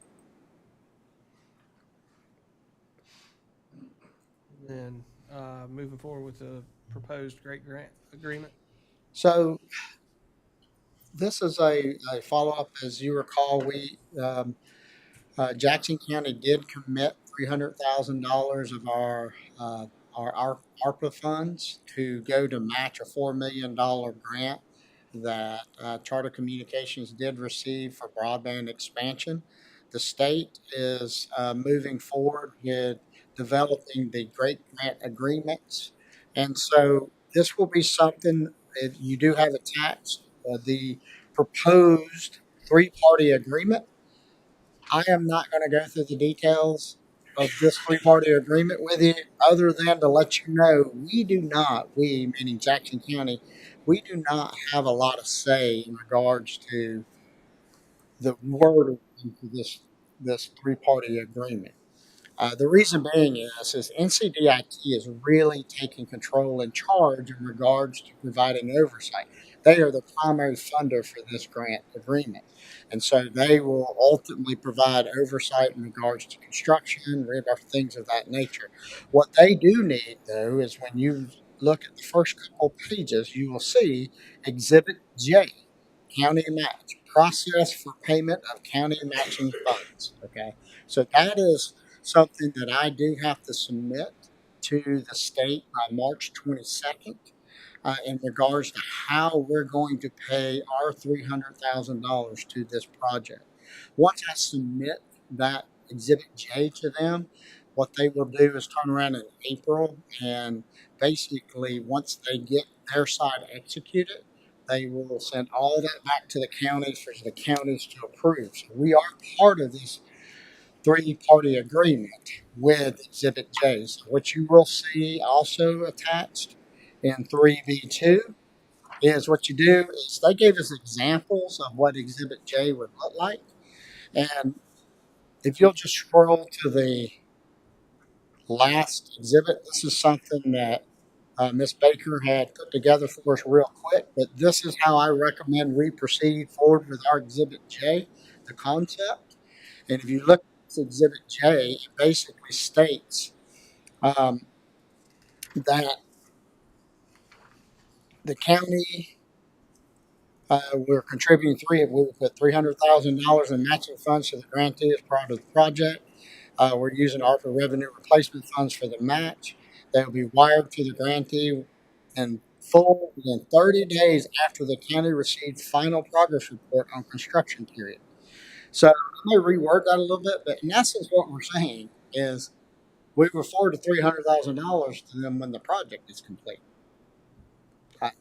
If you go and read the other exhibits, matching percentage or one of the exhibits shows that they're putting the money up front. And the state, NCDIT, they're real flexible in this conversation. They're leaving it up to us. They just gave these examples to us for us to consider. From our end, I think I don't know why we would consider anything else other than when the project is complete and they've shown the final project report, the final report to NCDIT, then that's what would trigger us releasing our final $300,000. I'm looking at adding a little bit more information to this to make sure that when we talk about the final progress report for construction period from the North Carolina Department of Information Technology, NCDIT, I want to define that a little bit more in regards to stating that means that the project is complete, because ultimately the project is complete and the state has basically awarded their final payment. I'm trying to set this up where we're basically the last dollar being submitted to them. And unless there's any objection from the board, that's how I wish to proceed forward in this conversation. And again, this Exhibit J is the only area in which we really have any ability to influence this contract. Ms. Baker, is there anything else needed?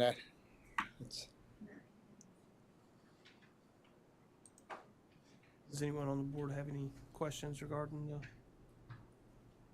Great Grant? And we do have other issues going on at this point. There's some appeals and things of that nature which may delay the timeline. The entire state process is moving forward with, hopefully in April, we would see a finalized contract with all the exhibits. And hopefully Jackson County in particular, we will be through the appeal process and I believe there's actual civil action, correct? That is occurring right now outside of our control.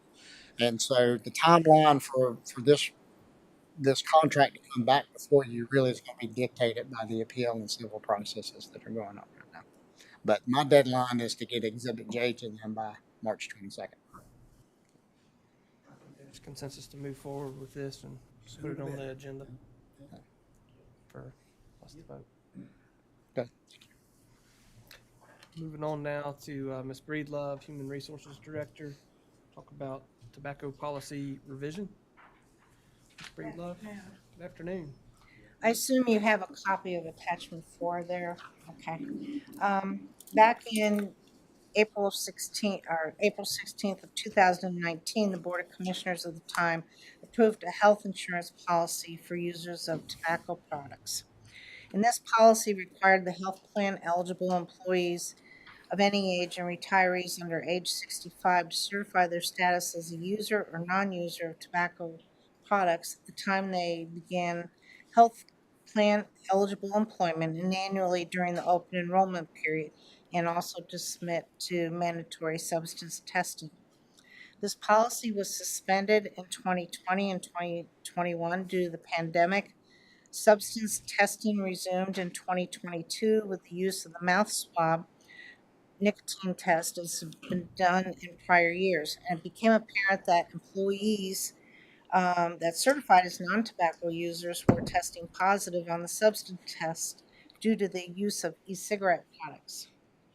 Therefore, Jackson County, as an employer provider of employee health insurance benefits, discourages the use of nicotine and tobacco products in any form and is seriously committed to assisting users with cessation support.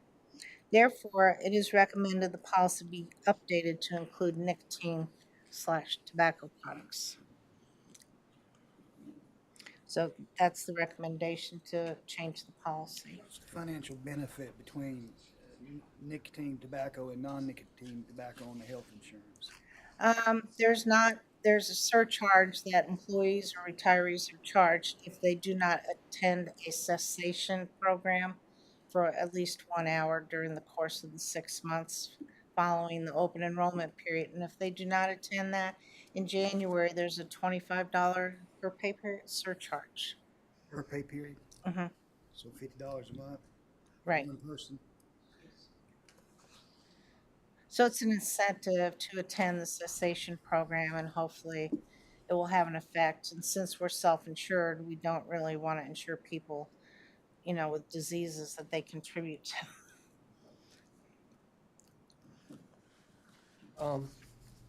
I think that this is a good program and we should move forward with it. Any additional questions? Is there consensus from the board to? Consensus. Thank you. Thank Mr. you. Breedlove. You're welcome. Do we want to go to closed session now or other business? Whatever, however you wish to proceed. If you do closed session, then we can finish out with the other business if you want. Okay. Well, let's go ahead and. A motion to go into closed session? Second. All in favor? Aye. None opposed?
we'll go ahead and call the meeting back to order after closed business. Forgot what it is I have to say. No action was taken in closed business. And we'll turn the meeting over to Mr. Adams to discuss a couple of other business items that have come up. So, Mr. Chairman, the topic I'm looking to bring up, and it's something that Commissioner Stribling, you had mentioned to me before the meeting had gone into closed session. It's in regards to planning of Pinnacle Park and additional tracts of property.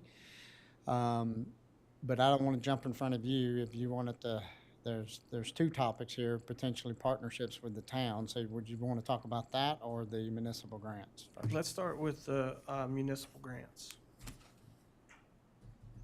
Let me Okay. bring- You want me to lead or you want me? Feel free to lead. So, this is something that the chairman had mentioned to me, and he and I had discussed, and it really is a question of whether or not we'd like to revisit the Silva Municipal Grant. And the reality is that where this conversation ended with the board previously was there were some questions in regards to about half of that grant application. There are no questions about one half of the application, which was kiosk for the Main Street area or the downtown area. And I believe, Mr. Chairman, you'd been approached about whether or not the board would consider just that portion of the application. Just a reminder to the board, the total application from the town of Silva, the total project cost was $5,824.59. The application from Silva was for $5,000. That was the maximum of the municipal grant. Out of that, $2,431.62 was for 4 kiosks. And if you recall, the kiosk was just the lack of better terms, the furniture that was going to hold information on Main Street or downtown area. And they had provided information for the 4 kiosks, and that total cost was $2,431.62. What I'd like to do is entertain a motion to approve that portion of the grant application, since there's really no issues with that. It was very well planned and they had it ready to go, so. You can't approve it in the working session, right? Just No, move it to. move it to Okay. move it to the next session. Just didn't want to get us in trouble. Right.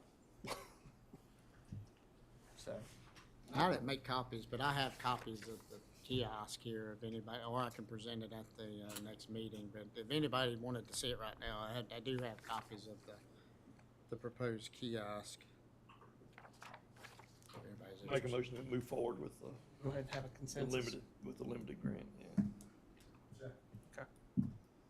So we'll go ahead and have that on the next meeting for a vote and get them moving forward on that. And then the second kind of other business item was the Pinnacle Park and how we can partner together with this beautiful piece of property that we own portions of, and it's just a TDA, Silva, a county asset, and how we can make it better. Y'all will bear with me. If there's any other business, if you can give me a second to, Sure. I'm gonna try to pull this up and give a little bit of background about the Pinnacle Park and Black Rock Track, and this is for general discussions, and this is all I'm, from my end, just seeing if the board wishes to continue the conversation, and I can come back with details with you at other meetings and so forth, but I'll turn it over to you, Mr. Chairman, if there's any other business while I'm trying to figure out where I'm at on this. This might disrupt your train of thought, Mr. Adams, but on Tyler presentation we saw earlier, the ROQ, the cost of the ROQ that we currently have. I'm curious comparing that to what Tyler had, and then I saw that the first year cost was like $450,000. And like, what would be and how long is the contract? You probably went over this. All right. and I wasn't listening, but how long that contract might be, and, yeah, there's that 455, so. So, I had the same question last meeting, but I got my calculator out and figured it all out, so it's so here it 30 is. years.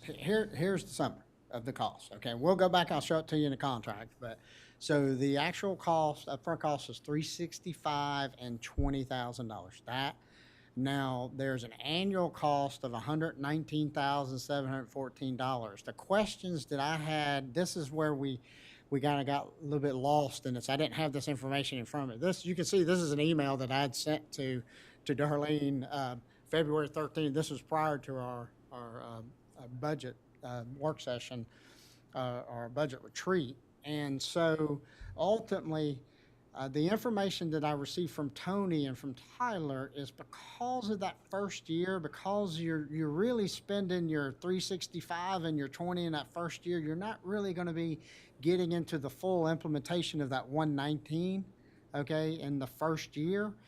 You actually have probably about 48,851 less in that first year. So really and just so you know, that's an estimate, because you really don't know where that 119 is going to end up until you see how long it takes to do the data transition and all these other things. But it's estimated to be about $48,000 less. So the first year's cost is estimated to be around $455. This is a 3-year contract, so what you're committing to are these upfront costs and then 3 years of $119,714. If you were to basically, I'll go back and pull the contract up, the $700,000 number that you all seen previously presented, that's the 365, the 20, and the 119 times 3. Okay, you don't have, you answered my question far more than I thought. Thank you. Okay, and so, and I can jump back to it, but that's really, I was, from a budgetary standpoint, I've got to figure out how much money to put in next year, and then obviously what you're committing to. This is a contract you would vote on, because anything over a year, the board has to vote on, but you are committing to that 119, not only this upfront cost, but that 119 over a 3-year period. And even though we're not expending that 119, all of that in a maybe next year, you're still committing to that. I'm just showing the amount of money that we have to budget for that particular fiscal year.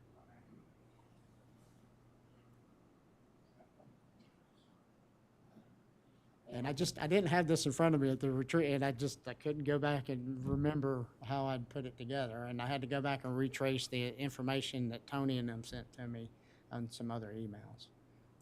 So, okay. So I don't know why it takes me so long to figure out where this is. All right. So, Mr. Chairman, I'll turn it over to y'all if y'all have any other business. I think you're in the right area. You just have to go north, straight up from there. Giant piece right there, No more. right There you go. there. I think that's it.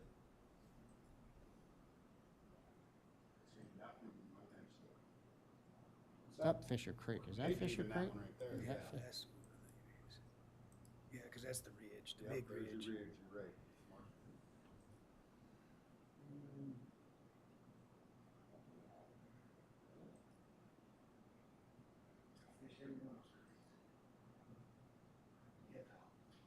Whole fish. Who Yeah. was that? That was Ben Graney's?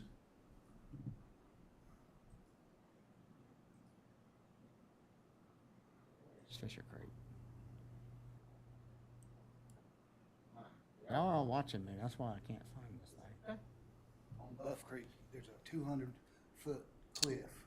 You got to put your zip code in your back of your shirt and use all fours, It's up here. limbs to get up that 200 You need to go up foot. Skyline And Drive. there's about a Yeah. quarter. You're not up half Skyline a Drive mile far enough. flat, Fisher Creek's like running. worn Yeah, out it's up here. holes in solid rock. It is. Native trout fish. You're in the right. Really? Then you got Click on the big area up top. Another 200 foot to get to an old logging road to get out of there. No way. There's no other way to There get we in go. or out. There we go. Okay. Yeah, I wasn't looking at big enough pieces of property. Okay. So everybody knows we're at Skyland Drive, go up Fisher's Creek, and this is Town of Silva. This is what everybody knows as Pinnacle Park.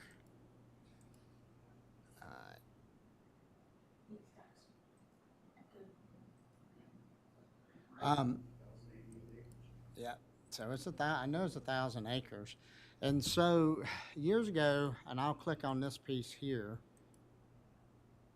All right, you see, this is also owned by the town of Silva, but if you look at the purchase date, it was December 18th of 2019. And ultimately, this was purchased in partnership with North Carolina Conservation Entity, with Silva, also with Jackson County and fundraising efforts, with the idea to put this 400 acres, 441 acres of land in a permanent conservation easement. Now, it's in a permanent conservation easement, but it's owned by the town of Silva.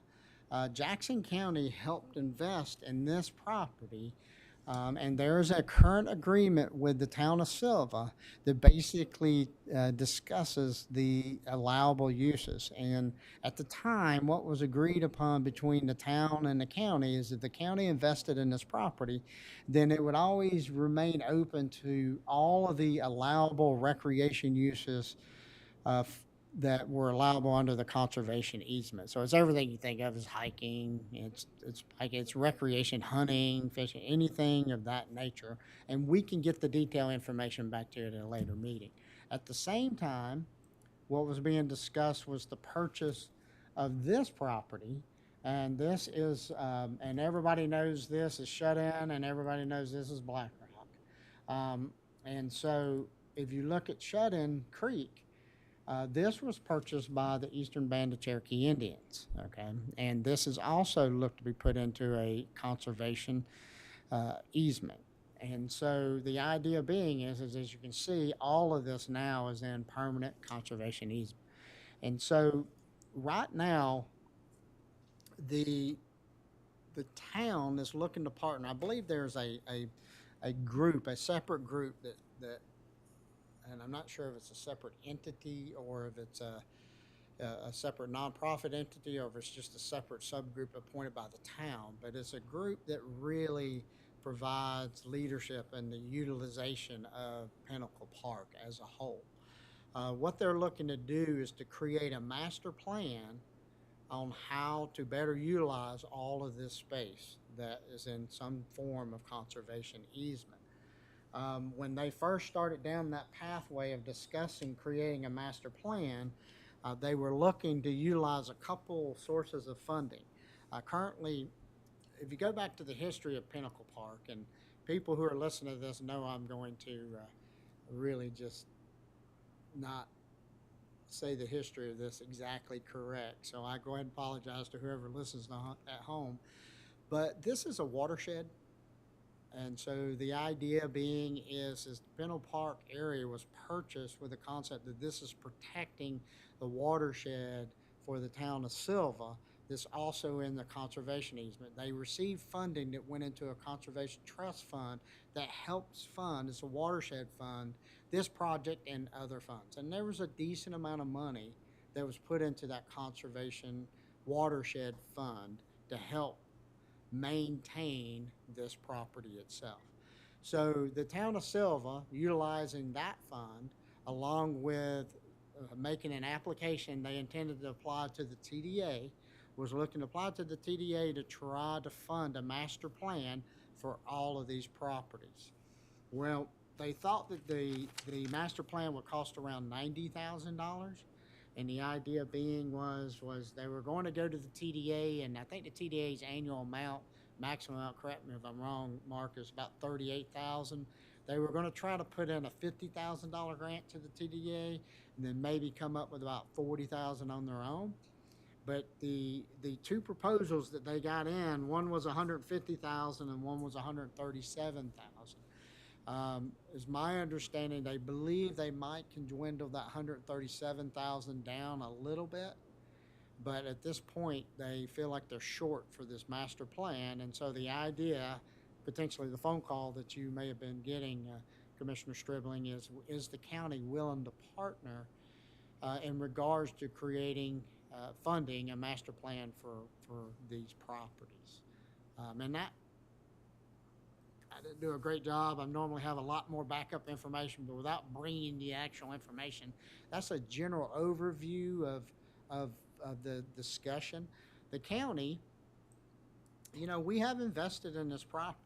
We do have an agreement with the town of Silva that that property has to be maintained or retained open to multiple recreation uses.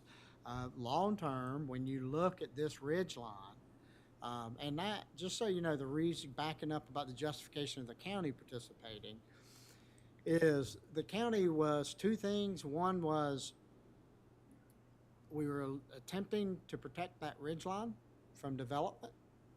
There actually are, once you get up there through these back roads and so forth, there's actually some areas that are right up on that ridge line, and I've been up there that, I mean, when I use the word flat, you understand, I'm using the word flat in the mountain context, that are level to some extent. And so one of the concepts of participating in this is protecting, really it's that view shed that we're looking at right outside of this window here. And then there's also some environmentally sensitive areas up there that if you don't know, that Jackson County does have a policy that kind of provides guidelines for us if we choose to invest in conservation projects. And in those guidelines, it talks about the fauna and things that may be naturally sensitive areas that we attempt to protect. And there are some areas that are identified up here. And that's what warranted the investment partnership of putting this property in a permanent conservation easement. There are some areas up there, like I said, that are, I'm not saying flat, or level, that had some potential, you know, for development that could have impacted that skyline, even with our ordinances and things in place. And so long term, we've invested here, and so the question is do we wish to partner? I had gotten a phone call from some town officials that not necessarily asking for the $37,000 or $47,000 shortfall, but any type of partnership, whether it be 15, somewhere in there, they would be appreciative for them to try to get to the goal of creating that master plan. I just don't understand why the county would want 1,000 acres of land. You know how much money that's gonna cost to put roads in there to get people up there? This is already owned by the town of Silva, and so is this. We're not looking to own any of this. Is that what you're? Partner with them, you say? We'll partner in the planning process, yes. Helping them to develop a use plan that's within the scope of our, I guess, right. At no point have I'm talking about us actually owning this property. So for example, you're aware of the trails in the park, Pinnacle Park? Okay. So if you go to the end of, when you get a chance, drive to Fisher Creek and just go to the end, the dead ends into the parking lot. Okay. And when you get out there, you'll see they've got a kiosk out there, or sort of a little shelter thing where it shows you information about the trails and so forth. So there's trailheads that go up in here. Okay, they're hiking trails that go up in here. No motorized vehicles? Not that I'm aware of. No. Can't take a four-wheeler up there? No, these are hiking trails that go up in here, and so this is already being utilized. There are groups and volunteer groups to help maintain the trails themselves. This is already a popular destination point that's been around for, I think, quite some time. Oh, yeah, a long time. Yeah. I mean, I've heard of it, I've just never, Yeah, it's a mountain. you know, sea because trail. I'm not a hiker. You know, I mean, I walk enough during the day, I So don't want to walk. where does EBCI, after get off work. they own the other piece of land? The last, and everything really got traction, and then whether it be COVID or whatnot, just sort of took everything off the track. The last conversation, at one point, Sorba, is everybody familiar with Sorba? Southern Off-Road Bicycling Yeah, it's the Association, mountain bicycling bikers. group.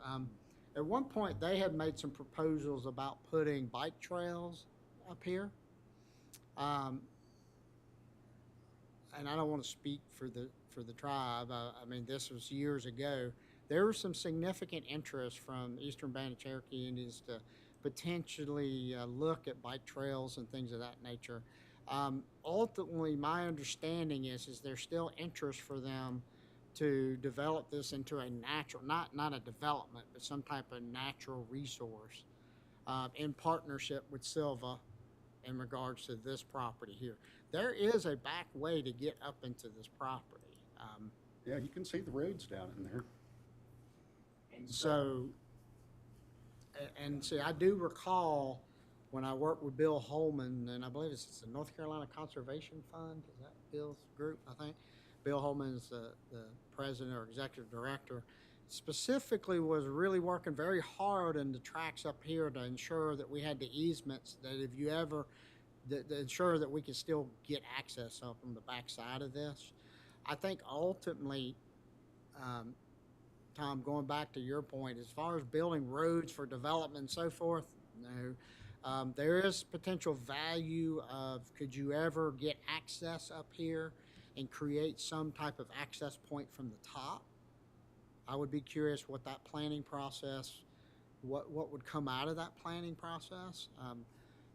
Like I say, it's been years, but I was up on this ridge up here, and I've walked up there, and Mark, you said you grew up going up on that ridge.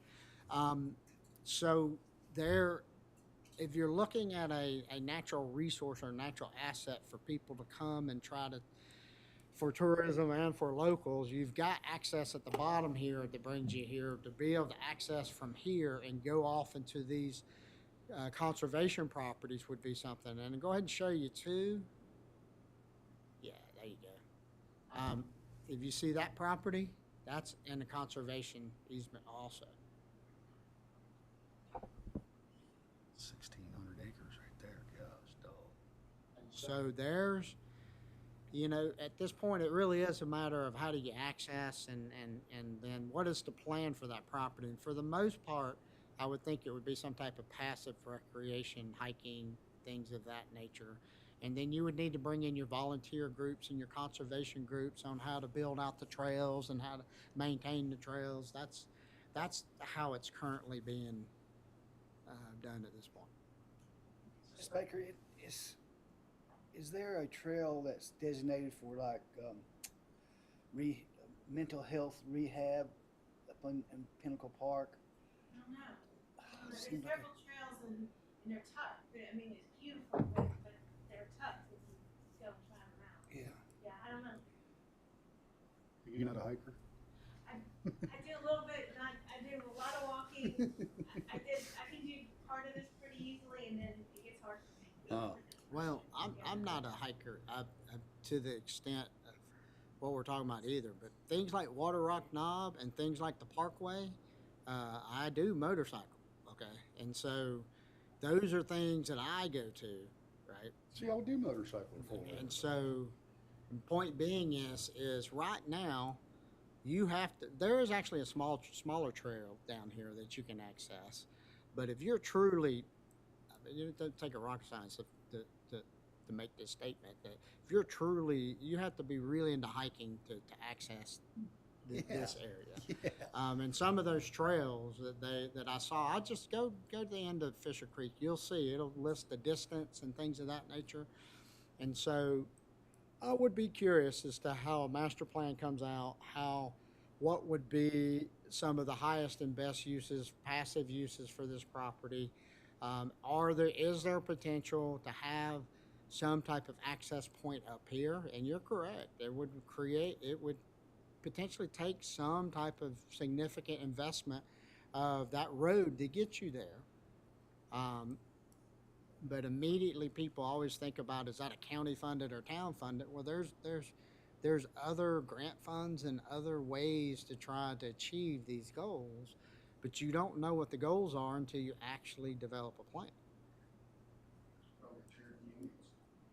And then they're going to need to be brought back into the conversation. At one point, several years ago, this was quite a bit of conversation being held about all of this property. And again, it just kind of got off the radar a little bit. And I think now the Pinnacle Park group is attempting to try to flow through and reinvigorate that conversation and starting it off with the master planning process. But I think it'd be a huge asset for the county, especially when you look at how easy it is to get to the property from 74. Just plus the additional tax revenue from sales tax and all the other things by promoting it, marketing it. GDA meets tomorrow at 1. I don't know if that'll come up. I looked at the agenda, but I didn't process it. I don't know if they've put in an application yet to you all yet or not. I don't recall seeing it because it would click, but I'd be supportive to come back to us from the commissioner on the TDA to get whatever funding the TDA will allow for the max.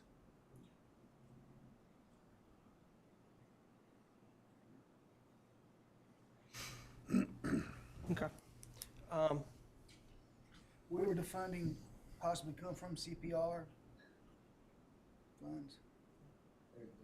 Conservation, preservation, recreation. That's where the funds came from to participate in the purchase of that property. Okay. It's, again, I defer to the board, but this is the point of a work session. You don't have to make a final decision today, but this was something that was brought up that was asked. And whether or not the county would like to entertain partnering in this conversation. I'd like to definitely discuss it further with the town of Silva and Eastern Band and see how we can get these nonprofits involved as well. So find that master plan and see if we can make it happen or help them make it happen. So is there any other business? If not, we have reached the point of adjournment. I'd seek a motion for adjournment. A second? All in favor? Aye. None opposed? We are adjourned.